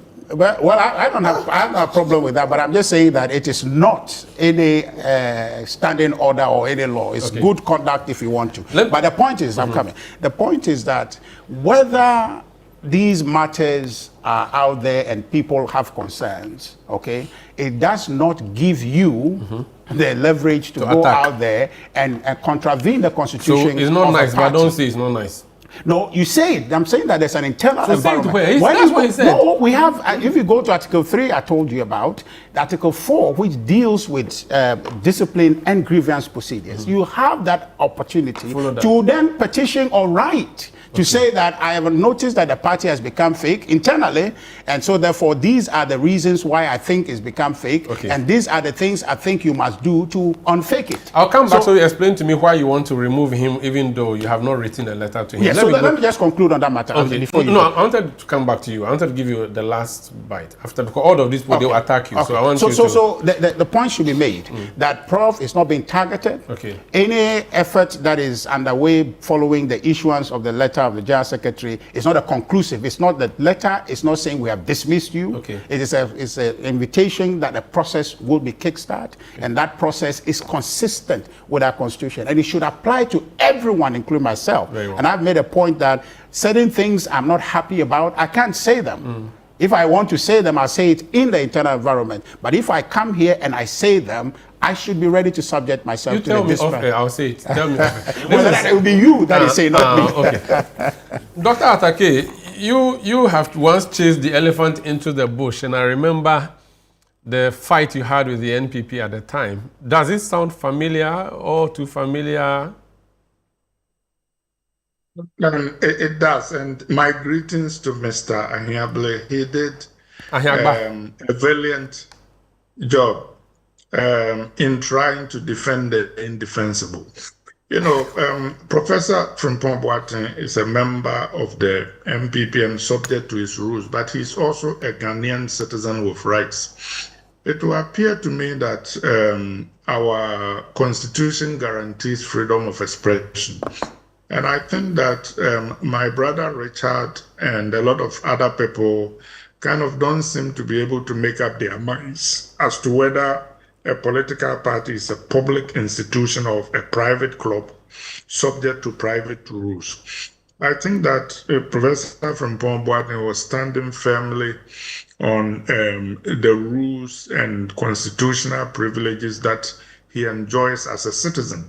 And by the way, by way of comparison, if Professor Frimpong Boateng was a member of the British Labour Party or the American Democratic Party or a lot of parties around the world, his remarks will have been hailed. And not only that, looking at global standards, I watched the interview and I thought that 97% of it was excellent. It should have made every Ghanaian proud. It will make all of us wonder why we were not even drafting him as a presidential candidate. Now, I wouldn't have used the same language that the good professor used. But, you know, politics, people say things in the heat of the moment. I think, though, that we are drifting away from the fundamental points the good professor was raising. He was talking about the underlying reasons why we lost 2024, bad governance, the same people who led us to that abysmal position have repackaged themselves and are seeking higher offices elsewhere around the world. That is not how parties behave. Indeed, when Jimmy Carter lost the presidency in 1980, he was never invited to a national meeting of the Democratic Party. Why? Because he represented failure. Everybody knew that making him the face of the party going forward was not a good thing. I think that the other thing that Richard didn't address is what most of us call the party's inconsistency. If indeed the professor needs to answer for what he did, and I actually even think the process is dubious. He said the thing at 10 p.m. and by the next morning there was a statement. When did the National Executive for Leadership of the party meet to take a decision as to whether he should be referred to the disciplinary committee? The acting chairman of the party didn't seem to know anything about what was done. Not only that, even admitting without assuming that the prof is guilty, I think that people like Abronye and Honorable Kennedy Japan and many others that I can list, including my good self, have said critical things about the party and nothing has happened. Actually, when he said that the primary that got Dr. Baumia the nomination was rigged, he was not the first person to say that. Honorable Kennedy Japan said that on TV. He talked about Wale Wale, where he said the chairman told him that you had 92 votes, but I put them in my pocket because I promised Dr. Baumia will give him 100%. It's on tape. Why is it that we haven't heard anything being done about that? I think, and of course, if we are going to, in effect, discipline people who have done bad things against the party, what about the 1.2 million NPP members who went into the voting booths and voted for President Mahama? So those people, as Boacheja said, have resigned in their hearts. What are we going to do to them? I think, my brothers, that we need to have serious conversations about how perhaps the most vibrant political party in sub-Saharan Africa at one time has become a shadow of itself. So when the professor says the NPP has become fake, I think maybe he is using inappropriate words to fundamentally underline the fact that we are on the wrong path. Elsewhere in the world, including the US here, the people who lead parties to great defeats and will not be lining up for another chance at getting bigger jobs. You know, there is all these facile arguments about who led us to defeat and who was an Atlanke and who wasn't in charge of that. I have decided not to engage those things because I think the process is flawed. And Rahia Blue was dancing on the question about whether people who lead parties to defeat and others should resign. I tell people the story that in the Japanese tradition, when people do things very bad against their country or their party or whatever, they commit suicide. In China, they get executed. In Ghana, they line up for bigger jobs, you know. So I think that the professor has put very fundamental things on the table. He's a national asset. He's a party asset. The important thing is to engage. That is what we do in politics, not to attack his person. But Doc, the view is that there must be discipline. You cannot run an association where everybody can say just anything they want. That will lead to chaos and recklessness, and you do not encourage that. So you have to be firm, and that's why they are doing what they are doing. So tell me about fairness. How is it that Haruna Iseku, who was on suspension, woke up then one day and he was party chairman, from suspension to being a party chairman? Why is it that Kennedy Japan described all NPP members as fools on the record and he's still there? Why is it that Abronye has said all the things he said and nobody has a problem with it? Why is it that Nanado, what do they call it, led one of the most discredited governments in our history and we haven't done anything? Why is it that he stood on a campaign platform and told Ashanti people that your Kokromoti belongs to you and you can do whatever you like with it, which was bringing the party into disrepute, and we haven't done anything? Why is it that Dr. Baumia wasn't even a party member and we could make him running mate when we had disqualified good standing NPP members for even running for members of parliament? So where is the consistency? Where is the discipline? If you can explain those things to me, I'm waiting. If the party chairman were, the party chairman is absent, maybe the acting party chairman or the general secretary were in front of you now, in the specific issue of Professor Kwabena Frimpong Boateng, what would you say to them? I just told you, if I was the general secretary, the morning after I saw that interview, I would have been in Professor Frimpong Boateng's house to engage him. The way that the MPP so you go and pamper him. Back, I didn't say pamper him, I said engage. I'm speaking English. There's a difference between pampering and engagement. And the reason I will do that is not because he's more important than anybody, but through him, I'll be sending a message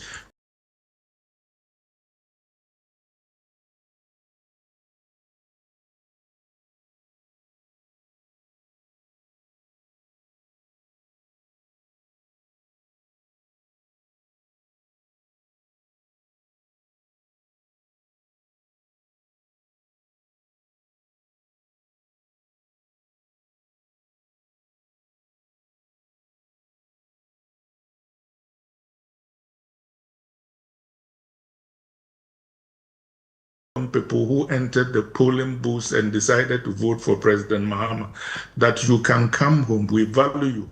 Because in addition to the 1.2 million people, come 2028, we'll be hoping that some NDC members will cross the carpet and join us. Without them, we're not going to win. Politics is about numbers. And the numbers should be coming to you, not going out. So even if the numbers are bad, keep them, maintain them. Because now in 2015, the NPP thought that its chairman, Paul Afoko, its General Secretary, Kwabena Japan, and its Vice Chair, Sami Krab, were engaging in anti-party activity. They kicked them out. They went ahead to win 2016. So there's perhaps some precedent that has been set. And if they think that this arm is not helping them, which is Professor Frimpong Boateng, cut that arm off and go with one arm in a sleeve and go and win the election in 2024. Good riddance to bad rubbish. Yes, and that 2016 bargain with the devil will be devil-esque for generations. That is why we are where we are. Because those firings were not done with due process. They were cooked, they were manufactured. Afoko and Kwabena Japan had done nothing wrong. Their expulsions were vindictive and unprincipled. And that is the price we're still paying. I have listed a catalog of times when we didn't follow the rules and we were inconsistent. If we were going to be disciplined, then we should discipline people left, right, and center. I want to suggest that if we are in the mood to discipline, by now we should be calling Nana-Addo Dankwa Akufo-Addo on the carpet for leading the government that he led. No cabinet reshuffle, corruption left, right, and center, arrogance everywhere. These ministers are now running helter-skelter, trying to avoid accountability. That is what the party should be doing. So suspend Akufo-Addo or expel him. I think he should be answering questions. Like Ahiabule said, I believe in due process. I do not want to presume that he's guilty, but it will be a very sanguine and what do they call restorative effect if the party can call to order those who have led us to this debacle instead of encouraging them to seek higher offices. Okay. Doc, I'll come back to you if you could just stay with me. Richard Ahiagba, you heard Dr. Atake there. Yeah. Has he qualified as a candidate for expulsion in the NPP based on what he has just said? Because clearly he's reminding you of what he calls inconsistency. He says you are engaging in picking and choosing. The NPP, which used to be very vibrant, is now a shadow of itself. He talks about the sudden communication of the plan to expel without the chairman's knowledge. He believes that Nana Akufo-Addo should be the one to be held to answer questions. For instance, if you really wanted to punish people for engaging in quote-unquote anti-party behavior, would he be expelled? Well, I don't know. I have to take some time to process what he said. But I think I agree with Doc largely in seeing that the New Patriotic Party is a very important political party in Ghana, and therefore its management requires that seriousness. But you see, it takes all of us to do it, and there cannot be any second guessing the fact that we're a human institution and therefore we're a work in progress. And all of our members, including himself and the good professor, must come to the table to help build the New Patriotic Party. And that's what the NDC did when they lost abysmally.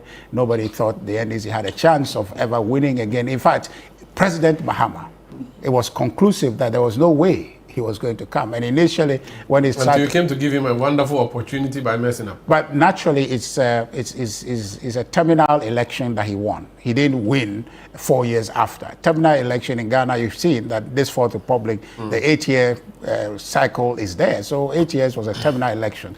And other factors, be it the international economic difficulty, played into it and therefore gave him the right to office. So it's not anything ingenious they have done. And I'm telling you that the record will show that when he lost in 2016, there was no chance. The NDC was seen as being in disarray. You remember Prof. Kwesi Botwe's report following their loss. The same thing, it plays out. But the key thing here we're saying is that the NPP needs all of its members. And I agree with Prof. Is a game. So if you need all of its members, that should include Professor Batu. Absolutely. Absolutely, but then you have to balance that with discipline. Because then what signal are you sending to the Ghanaian people that you will indulge behavior that is not acceptable in line with rule. Okay. And so that when you come to run the country, how would you run the country? You let your people break the rule and then you advance and then as if nothing has happened. So no, I agree, and I'm happy he makes the point that if he were speaking about that matter, he won't use that particular wording. And that's where all of us must begin to avert our minds to say that we have a party to run, and that party cannot be assumed to be perfect. It has people who are put there by the collective wisdom of the party to select them to run the party. Let's support them. The way what Prof. Barton said is not supporting the executive that he says is not fit for purpose.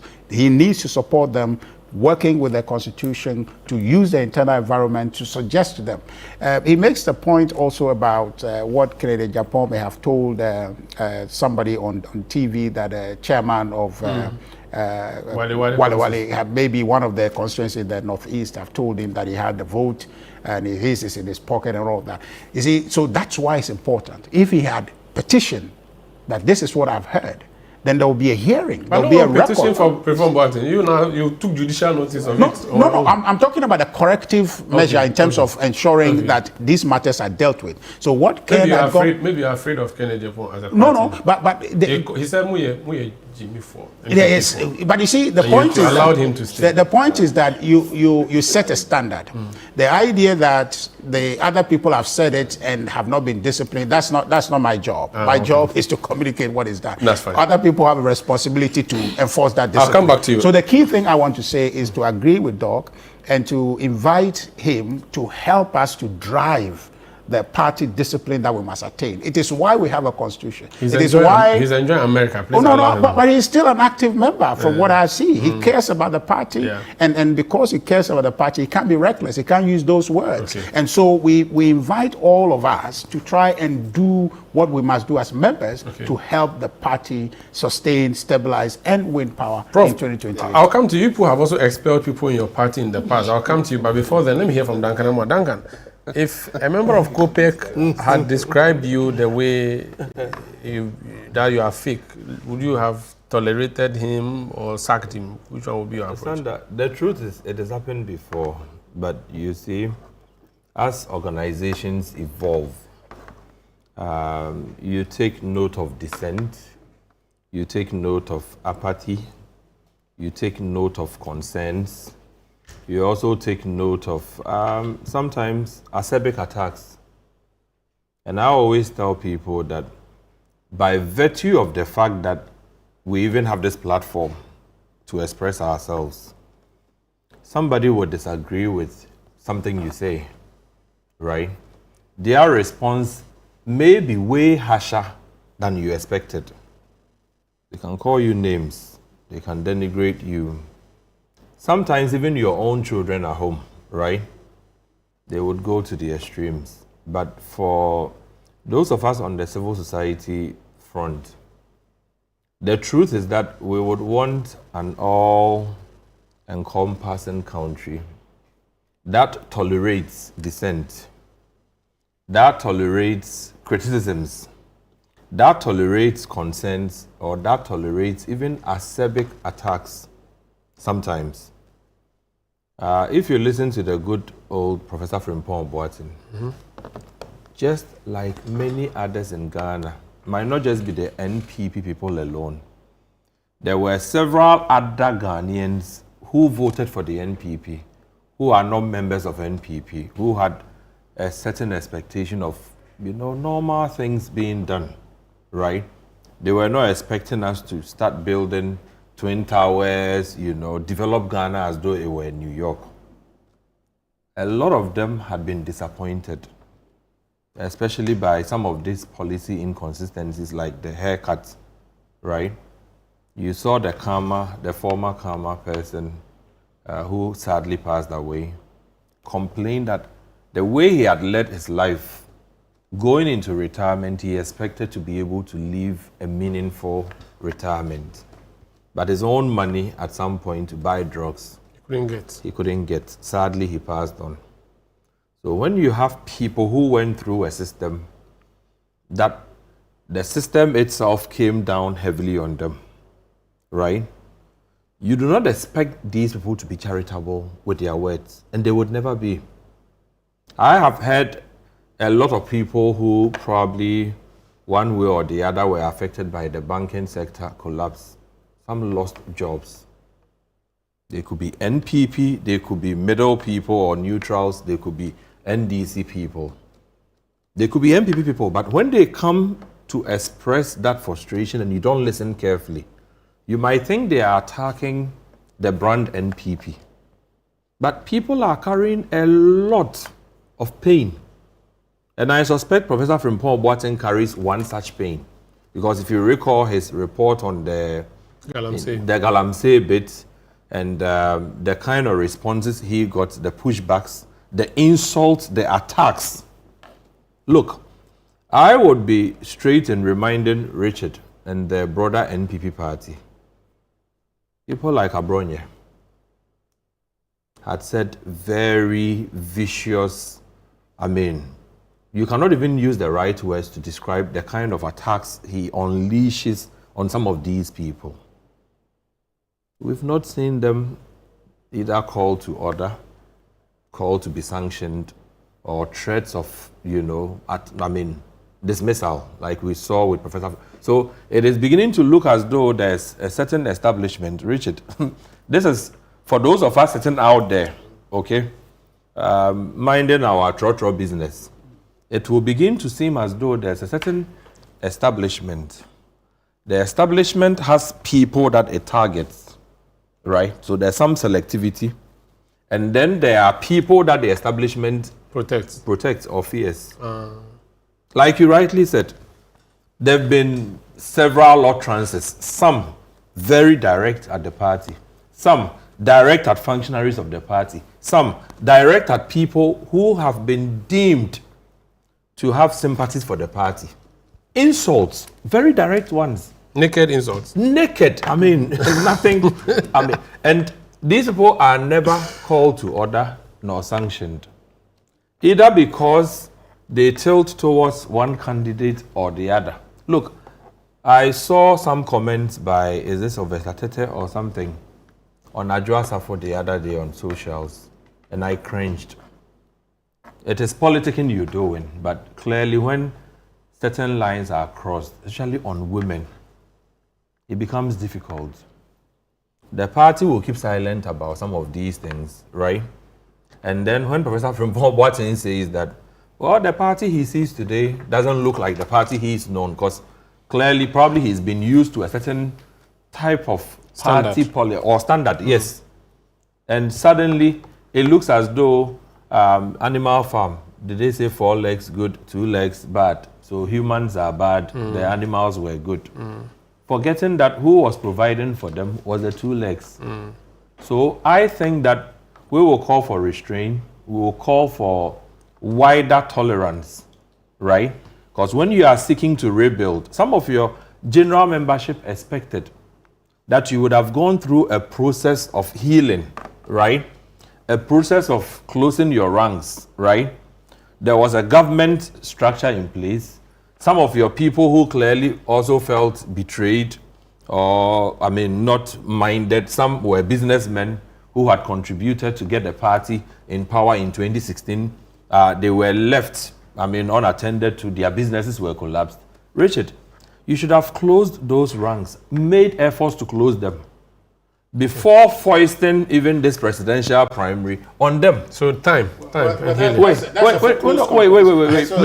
I'm saying we've closed on that conversation. That's not really. We haven't. They say they move past it. No. They say you are late. No, Sandra. We are going to election 31st January, whether I like it or not. No, we'll go. I won't have time to respond. No, Richard. If you listen to me carefully, what I'm saying is this: people will carry varying degrees of pain. No, I right? agree. There's no for one thing or the other done to them, or how they've been subjected to something. And it take time to heal. But it will take them not subject anybody to anything. The party, they are two different things. The party produced the government. But then the government did not emerge from, Pluto. It was the party that birthed But the party did not government. run The same the way, if the NDC party today... the party did not run the government. The party's general secretary sits in your cabinet. He sits, but he discussed political issue, not the governance. The issue... He's a bridge between the party and government. Are you trying to say that it's the party that determines government policy? Yes. No. Exactly. Exactly. No. Your manifesto drives the government. Hold on. The point you are making, I want you to appreciate the nuance in there. There's a party and there's a government. So the party was offered in its own government. Okay. Rich, if you had let me land there. Please land for me. I'll land quickly. But I just want you to make the two as all one. I was expressing is this.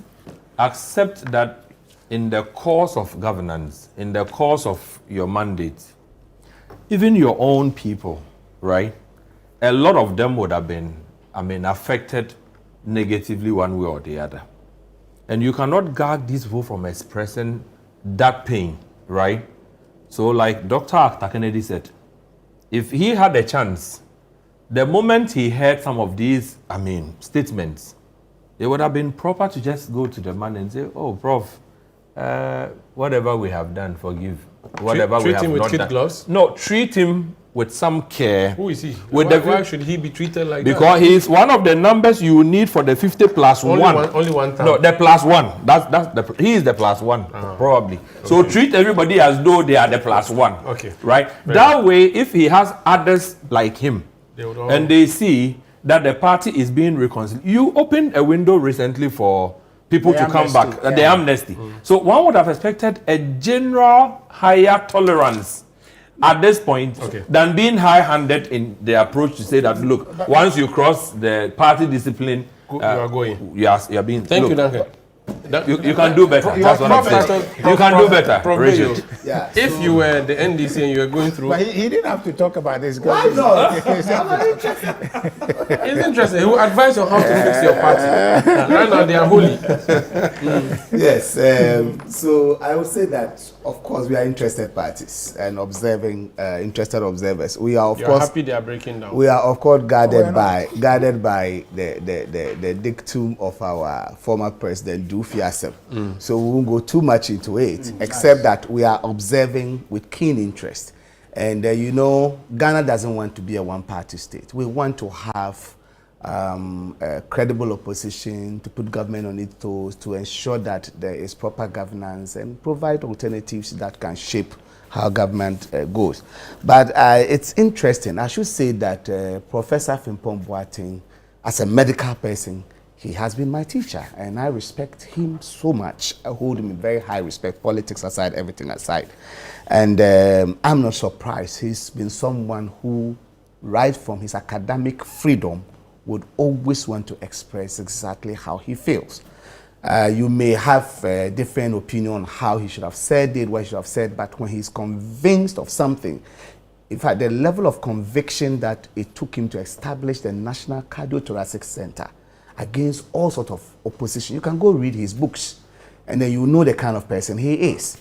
Not too long ago, when I was appointed board chair of Kolebu, I went for one of his books, The Taming the Monster, and read. When we were having a discussion on the transportation, it just came to mind. He described vividly in 1923 how chiefs from Ashanti, from Easton, came by train to the grand opening of Kolebu. Wow. Today, can anybody come by train? That's how bad. By road they can. That's how bad we have come as a nation several years along.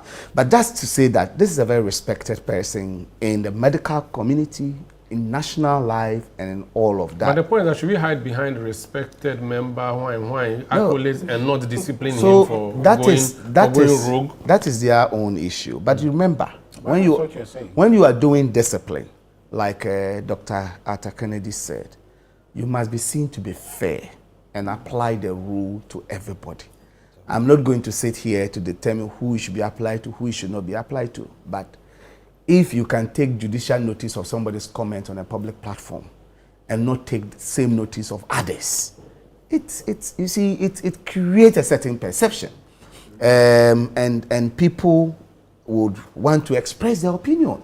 So eventually you may end up doing what is right in your law, But because it's not been applied by the same standard to others, people will question us. So in the execution of justice, you want to make sure that whatever template you are setting is such that it's fair to everybody.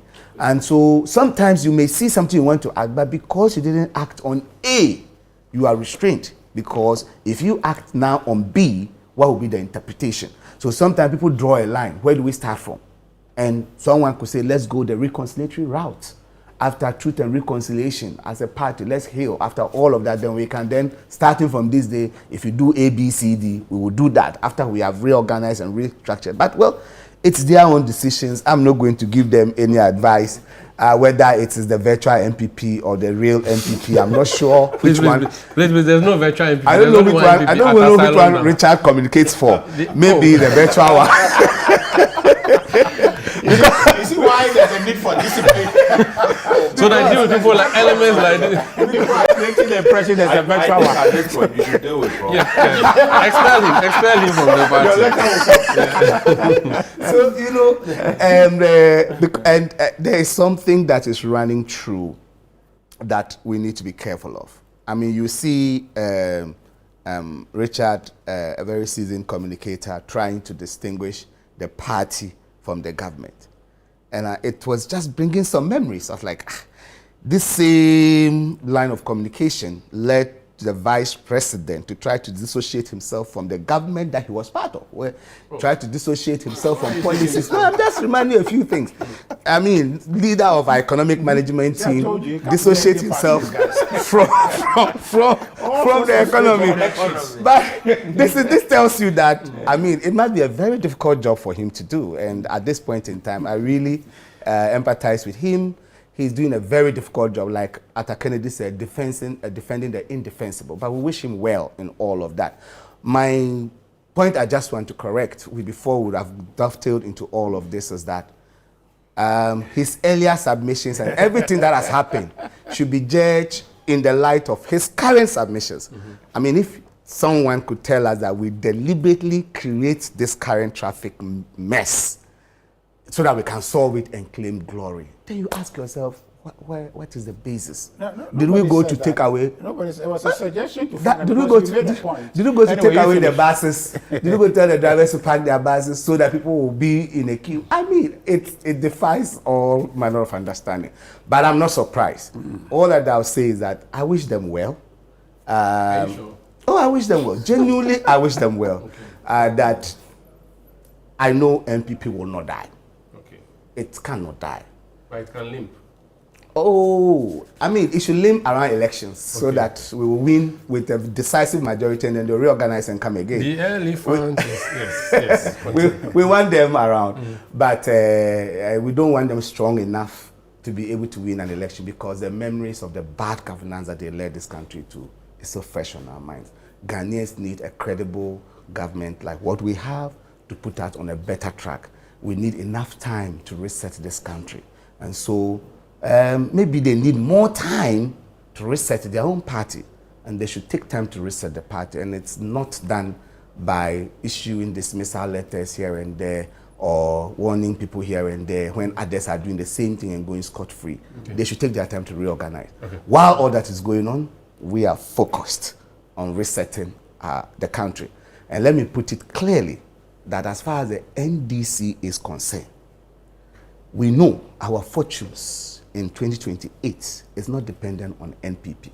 Whether they sack Frimpong Boateng, whether they sack Akufo-Addo, whether they sack, that doesn't determine our fortune. Okay. Our fortune is determined by how much we keep to our promise to the people, our reset agenda, the economy that the people are seeing.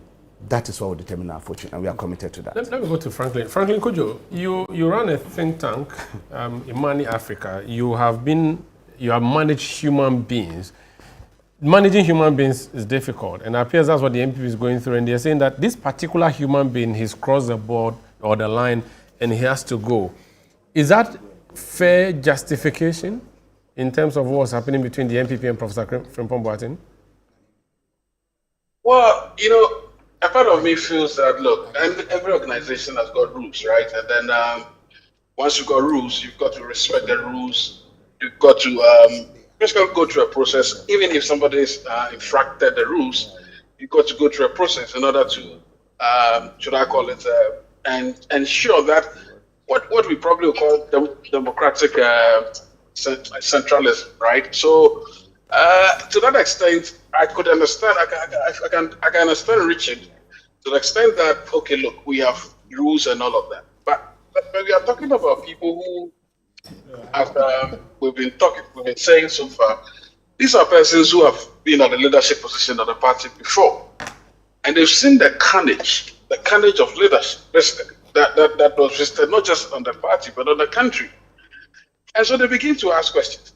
Why is it that people who were clearly complicit in wasting our time, wasting our resources, actually pillaging resources and plundering this country into the... That's too harsh. That's too harsh. That's too harsh. Hold on. Hold on. Plundering this country into the junk-rated economy. What is harsh about it? They didn't get into a junk-rated economy. What are you talking about? You can pay for them. Apologize to Ghanaians. Oh no, I don't. It's not about campaigning for them. Listen, the issue is not about campaigning for them. The issue is about sympathizing with people who have serious ideas at the time.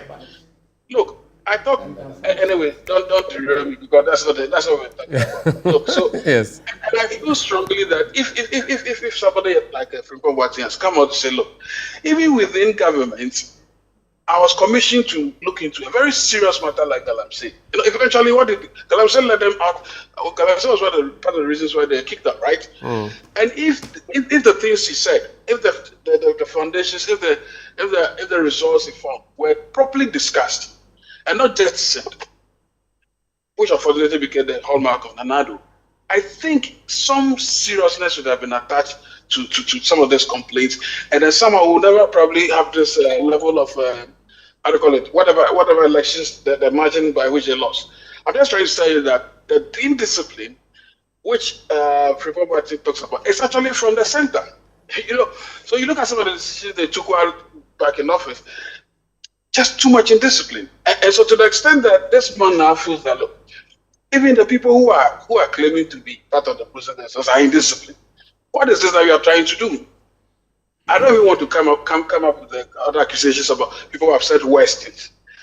But this is a gentleman who says, look, I don't think this party is, he thinks it's not a real party, that is fake. Well, you should go and ask him, why exactly does he think it's fake? And I think he provided answers, right? Maybe the word fake is too harsh. But look, it takes a certain level of how do you call it, humility and candor to accept that, look, the thing, and I don't think Robert is just talking about the party, he's talking about the country. And I think that's a distinguishing part people do not realize. But Franklin, I've heard him in other interviews subsequent where he said he won't even go and respond to the next invitation to come and say nothing. In fact, when they said he was sacked, he said they rather have to be sacked and that he's not going anywhere. It sounded very confrontational. Can you do that in a corporate organization like the one that he belongs to? Well, it tells you that all levels of respect and candor are broken down, which is exactly the point I'm trying to make. That if you witness some of these things from close quarters, that's what is happening here. Even the people I respected, don't even care two hoots about whatever we are saying or whatever we are doing. Then come back to the grounds, and you come back to the middle and the lower levels. People are just talking about Richard is a fine gentleman. When I hear Richard talking about making noise, like there are two regional ministers, regional chairman. I can't stand those people. In fact, anytime they speak, I think the party loses a lot more people immediately they speak. Who and who? I'm sure you know the people that I'm talking about. I mean, look. What's it called? He's the Ashanti regional guy, and then the other guy from the Western or whatever. So they should be sacked. The guys just don't communicate. They don't communicate sensibly. I'm sorry. And you can't, Richard, you can't be part of a group that I don't know what you do. Don't you have a template for communication? Maybe my own Dennis Mirakabaji that I used to really hold in high esteem. During the election, he was just either lying or completely just insulting everybody. You don't build a party by doing that. You don't convince people by doing. So look, these things that we are talking about, I think it's important that we take a critical look what has happened to the party and then make sure, I'm not saying they should weed out all those people, but it's important to sit them down. And I wish Jake was alive. They would have probably been taken to a proper school to understand that, look, the NPP party, central centrist in terms of thinking, what's it called? Center right. Center right, which maybe, but that's why sometimes people say that, oh, some of us, Imani, we are NPP. Well, of course, we lean towards the central right thinking. But unfortunately, there's no way, what they're doing, obviously, is entirely different. But you see, if we had that type of respectable people who would just shepherd all these messages, I don't think we get to this extent. So the party lacks leadership. So you're saying, they don't do it. Frankly, you're saying that the NPP currently lacks leadership. That's why you're remembering Jeko Tanka Obechebi Lamte. Oh, it's an acephalous society right now. That's headless. It's a headless society. Sure. Frankly, I don't even know who will listen. They have an acting chairman, general secretary, everybody. I'm saying they have nothing. Oh, the center is not holding. Let's look at the things they write. Look at anytime something happens, look at the threads of communications. Oh. And by the way, Richard typically does not play in that league. But look at the people who talk. Even if they go and write some, you read the thing, I don't even understand. So I'm like, is this some school club or that is gone wild? Frankly, it's okay. It's okay. They will expel you. They will expel you. They will expel you from the center right. I'm not there. I don't know about that part. What I'm trying to say is that it pains me because we want to see competitive ideas being fought to lead the country.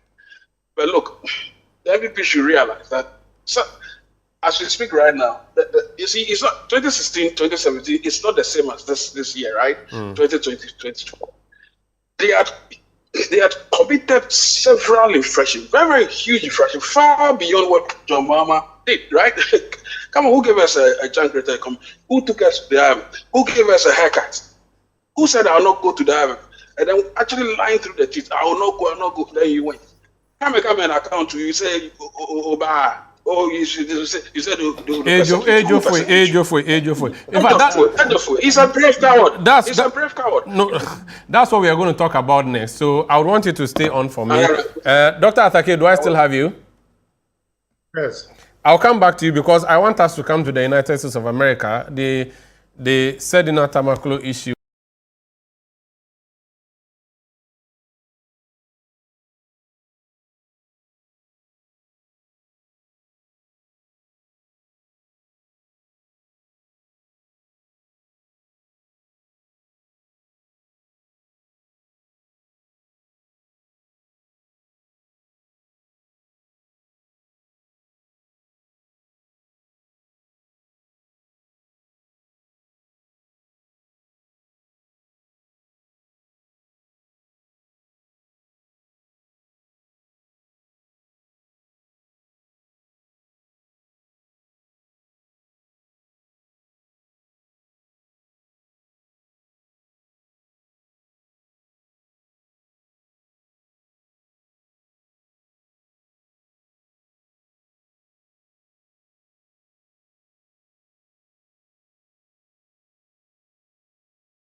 Deal with the matters without any favors, without any I guess that's what they should do. Otherwise, people complain. Again, you don't want to walk into the trap. My good friend Ken seems to be setting for the country. I feel strongly like that gentleman I held in high esteem would allow his minions who are going through the same process, and then he says he'll be persecuted, so you won't come. That's bravery in cowardice, and I don't think we should be encouraging things like that. And again, I say that his lawyers, so his local lawyers, they were the ones who landed him in this trouble. If this gentleman had come quietly without insulting the OSP, treating him like some debt, this matter would have not. If he wouldn't have been listed in the Interpol list in the first place. Now look at where you ended up. ICE. Look at what they are doing to ICE people. He's even lucky that they didn't.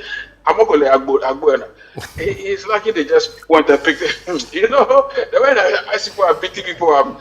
You know, so I'm like, so seriously speaking, the NDC government should continue, and I think it is important that this whole idea of responsibility, accountability, it should not be just one way. It has to be both ways. Okay. And I also agree that my good friend, the Attorney General, shouldn't have started with this only prosecuting 60%, 40%. That was a very bad thing to start off. Okay. Very, very bad. So I don't have confidence in the rest of the cases. But anyway, that's the way it is. Okay. Thank you so much. Professor Biwio, your party says you are coming to fight corruption. There were many people who were saying, start with bringing Sedina Tamaklo home first so that she'll come and face justice. Now she has been arrested upon a request by the government in the past. Eyes are watching. How is the NDC government going to act?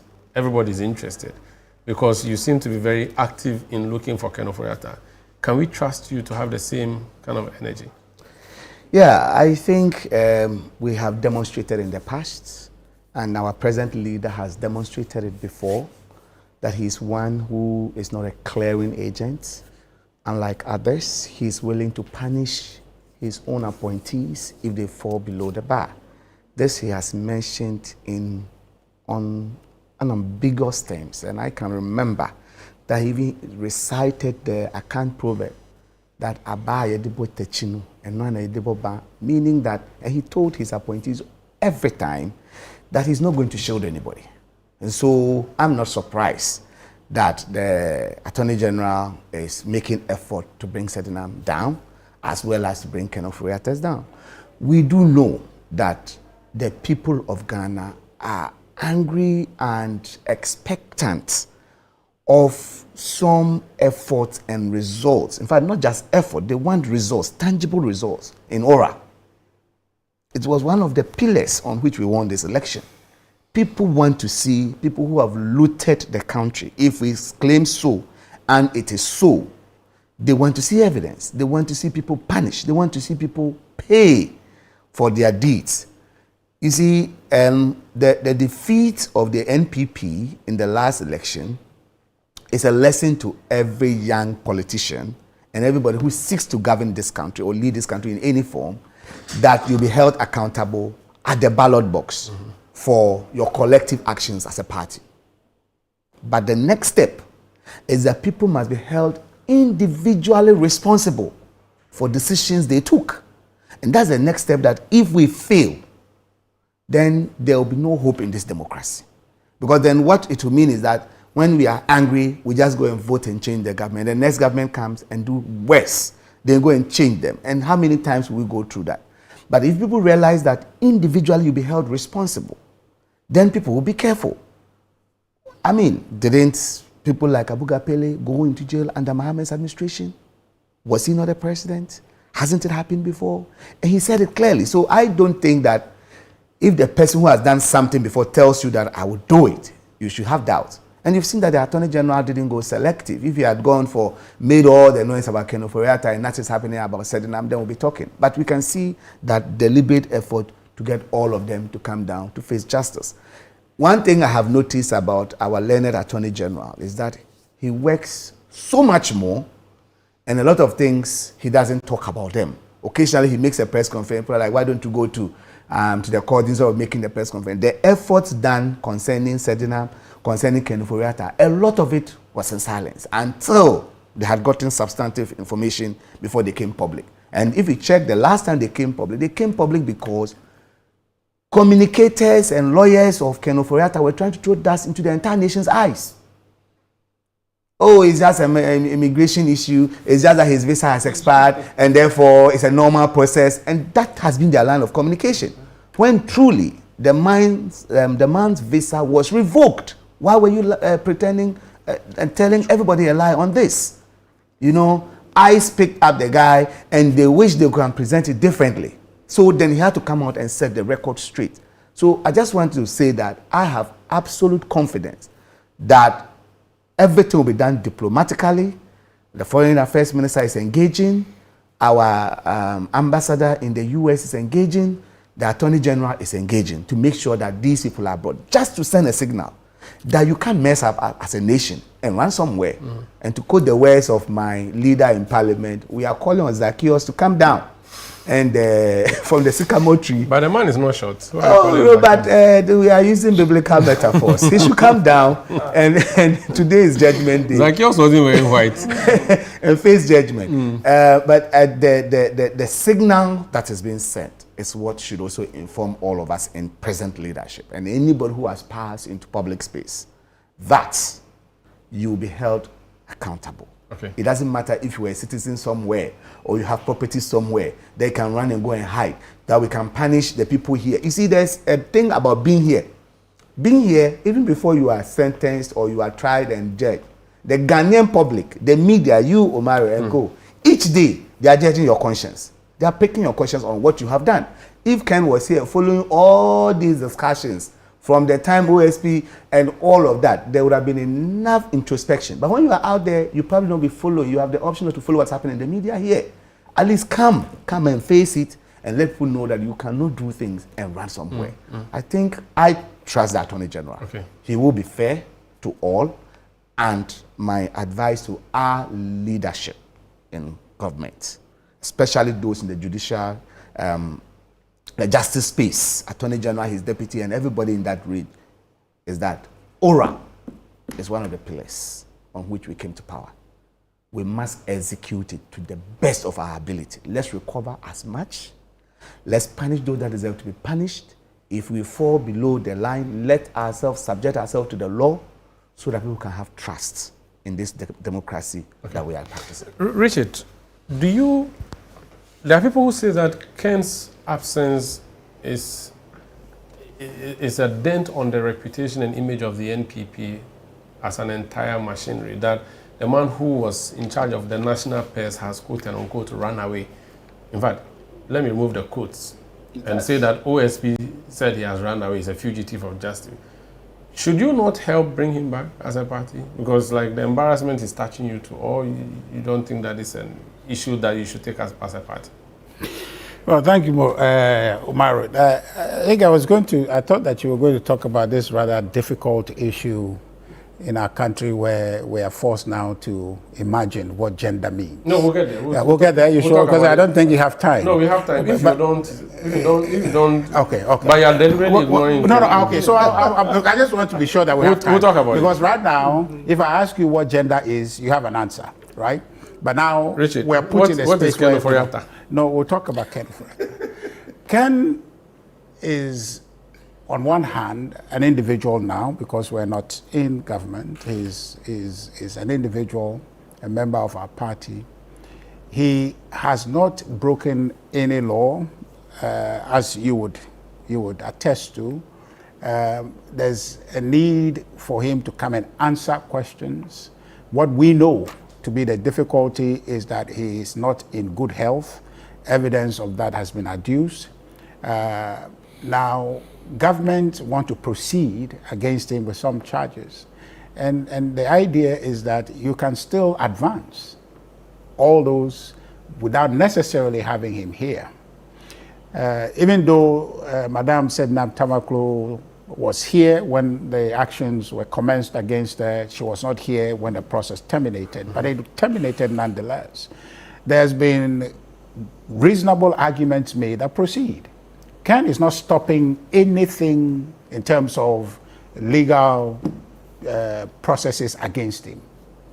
And so I don't see why there is any hesitation or there is any hue and cry about Ken is not in the country. You can deal with the matter. So the question is, why is the government not dealing with the matter? They want to sensationalize it, make it about his presence. When it doesn't necessarily have to be about his presence, you can proceed.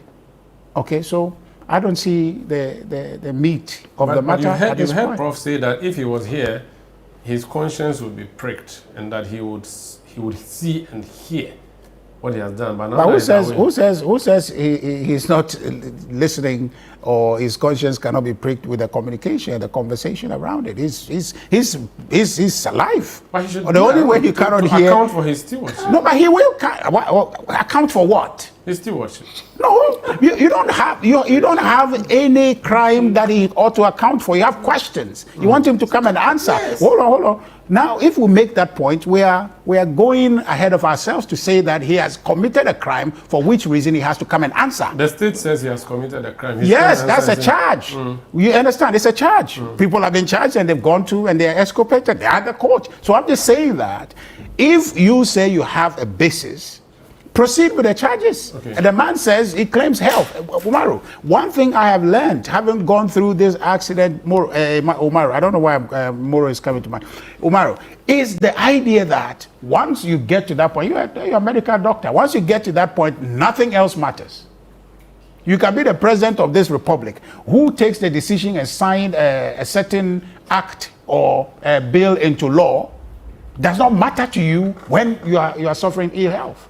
You may be the president, but you don't care who signs it. If the person who signs it will be the person to save you, you want that. So when you are there, all bets are off. So if Ken has a health issue, I'm telling you that if I were him, I would pay attention to get back on my feet. And he's doing just what anyone around the table will do. And I'm saying even including the president. So if you are a country and you want to proceed against him, do so. The basis exists for you to do that. Do that. If you're not doing that, you cannot make it about Ken. If you have concluded, just like the case is in Madam Sedna Tamaklo's case, that you have been convicted, come and serve your sentence, that one you have a legitimate point at that point. But right now, you are only forcing the man to come and answer a question. Leave Ken No, you proceed against him with the charges you have. Proceed. Let the trial proceed. He is losing the opportunity to be heard. So it's his problem. It's his problem. So you deal with it. Once you convict him, then now we have a case that all of us must join and say, come and serve your sentence. But for now, you don't have anything against him. Can you agree? Ken Oforiatta, there's no problem. Let him be. You can prosecute him here. But said now that he can come, but if he's not here, it's not a basis for which you are not proceeding. Okay. And therefore makes if he's not here, we can't try him. Okay. You understand? Should we put Sedna and Ken in the same basket or no? Sanda, corruption is our bane. We started off discussing the transport sector issues, and one of the key challenges is the road infrastructure. Sometimes you hear a certain road corridor and know that maybe 100 million could have done a lot to it. Then you hear within the public, space, one of the demonstrations I joined, you recall the Bank of Ghana had printed so much money, so much could not be accounted for, and people got away with it, right? Then you will come back and hear they want to collect taxes from our pockets, on fuel. So it gets you irritated as a Ghanaian. I do think that in the context of Ken and Sedinam Tamaklo, is one thing, public resources, public trusts were given them, right? How they held those offices. It calls for accountability. I do think that I agree with Prof. Bayo when he says that you should at least make an effort to account for whatever stewardship you were given.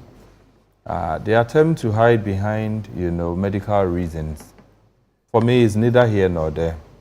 The same Ken Oforiatta was not 100% fit when he was even the finance minister. There were long spells.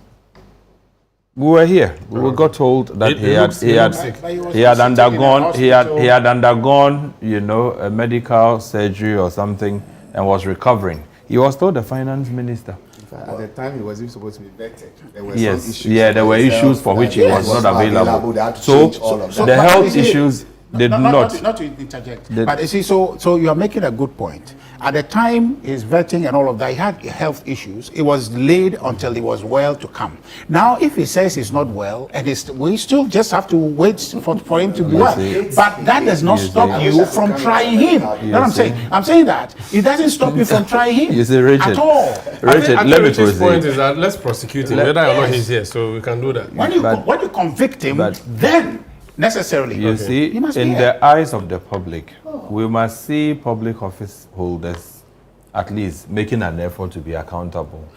I was in this office, it is not every charge that should end up in court. Don't forget that. There are times I wouldn't understand how this was, and I'm thinking that, oh, if this was, then probably there's an issue. Your explanation to me, if I am an investigative body, could tell me that, oh, so this was nothing done deliberately. It even followed from this. There were some issues here that we needed to resolve. So for the purpose of accountability, it makes sense for you to just show up and say, But it look, doesn't stop you. That's the point. you see? But does it stop you? No. You see, Go ahead. I'm saying it is not every charge.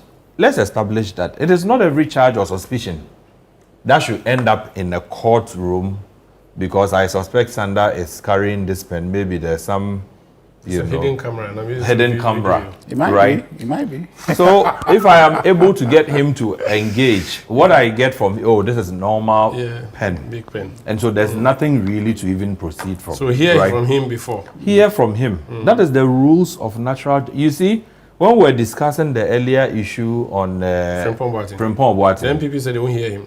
You see, the rules of natural justice says that, look, even where the person has committed the offense, allow the person to probably to be heard. But he said he won't come. But Ken is saying he wouldn't want to be heard. Let me hear from Ken says he wouldn't want to be Let me heard. just a brief on the medical issues. You know, he had something uttered by his medical team, giving a medical leave of a sort, which has since expired.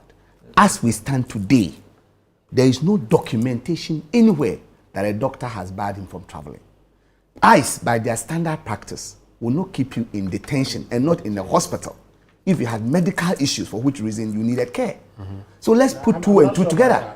Yes, if you were arrested and you are running down people, shooting people. No, but when you are ill, your right to health is protected. No, they you are may killing be in healthy people. detention. You are telling me that the sick one. Oh, no. Okay, The point I want to make with Duncan is that if you come in, I won't talk about LGBT. Oh no, yeah, that's right. But the point I want to say, oh, yeah, okay, we don't talk about that. The point I was going to make is that Ken Ofori-Atta availed himself to engage the investigators remotely, which the same OSP dealt with. But some Richard, he didn't govern us remotely. So when he was the finance minister, the office was not held remotely. So the morality of him coming is what you're asking. It's important. He said, come and be with us. The same Ofori-Atta told us. Richard, it was my turn. It was my turn, and you all jumped in. Richard, what I'm saying is this. Richard, what I'm saying is this. Richard, what I'm saying is this. What I'm saying is this. Richard, to take your time. Richard, what I'm saying is this. Richard, justice. Richard, what I'm saying is this. Richard, the same Ken Ofori-Atta, in one of his interviews, famous, was asked the way the economy has gone, does he think it prudent to resign? He said, we are his children, and a father cannot abandon his children. Today, the children are asking questions of, accountability. Come home. For me particularly, come home. That National Cathedral and its expenditure. You want explanation? Exactly. Yes. Then some monies that went into the dam up north, Pualugu, some 12 million USD. 12 million. We'll be happy to hear from him. Okay. So don't available remotely. The same way he didn't lead us. He didn't lead us remotely. It was a corruption issue nonetheless. Let's make progress. Let's make progress in concluding. I'm going to read a statement from the National Catholic Secretariat. The first, second, third paragraph says, we acknowledge and welcome the clarification by the National Council for Curriculum and Assessment, NACA, that the officially approved national curriculum does not include LGBTQ-related lessons.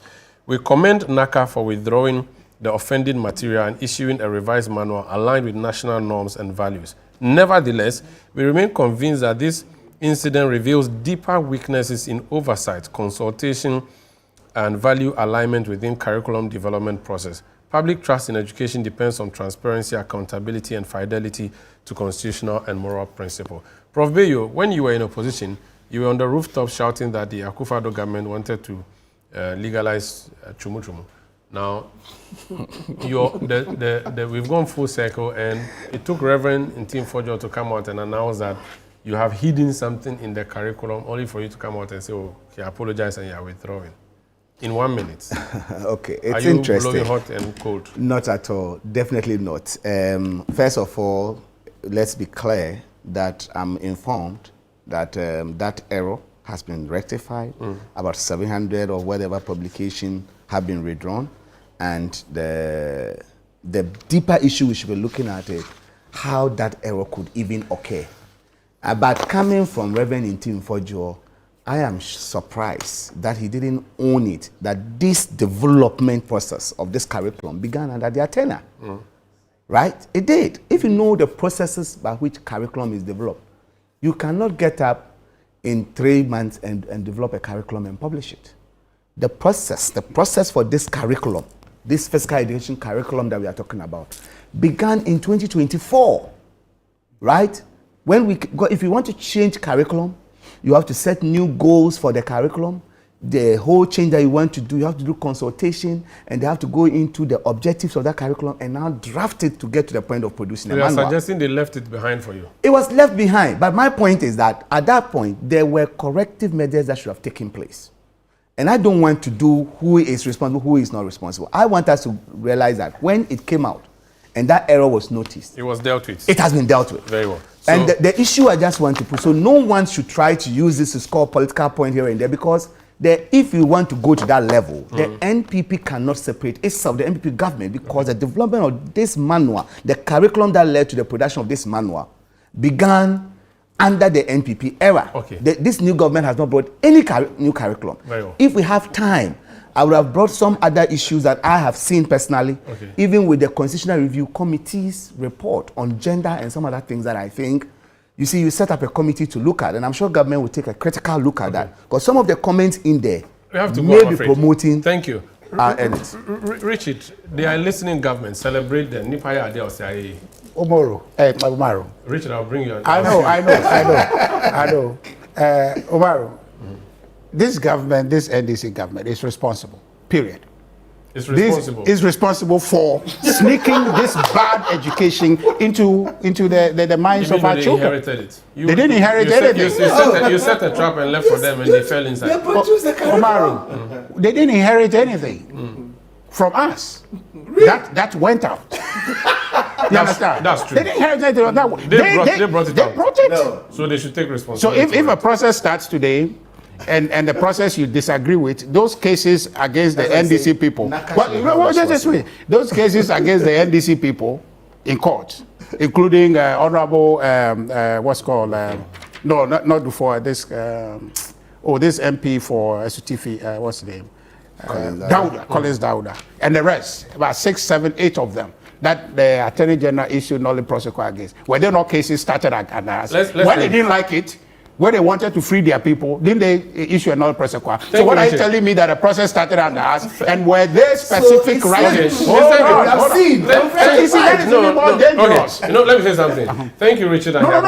Thank you, Professor Titus Gayo. Thank you for agreeing not to comment on this matter. Franklin Kujo, who is joining me virtually. Thank you. Thank you so much, Franklin Kujo. Thank you, Dr. Atake. No. I'm not going to Richard now. That's Richard over there. Dr. Atake, thank you. Dr. Bernard Abiku Arthur, thank you. Viewers, thank you. Producers, thank you. Director, everybody, we are grateful. The big issue returns next week. I am Umaru Sandabado.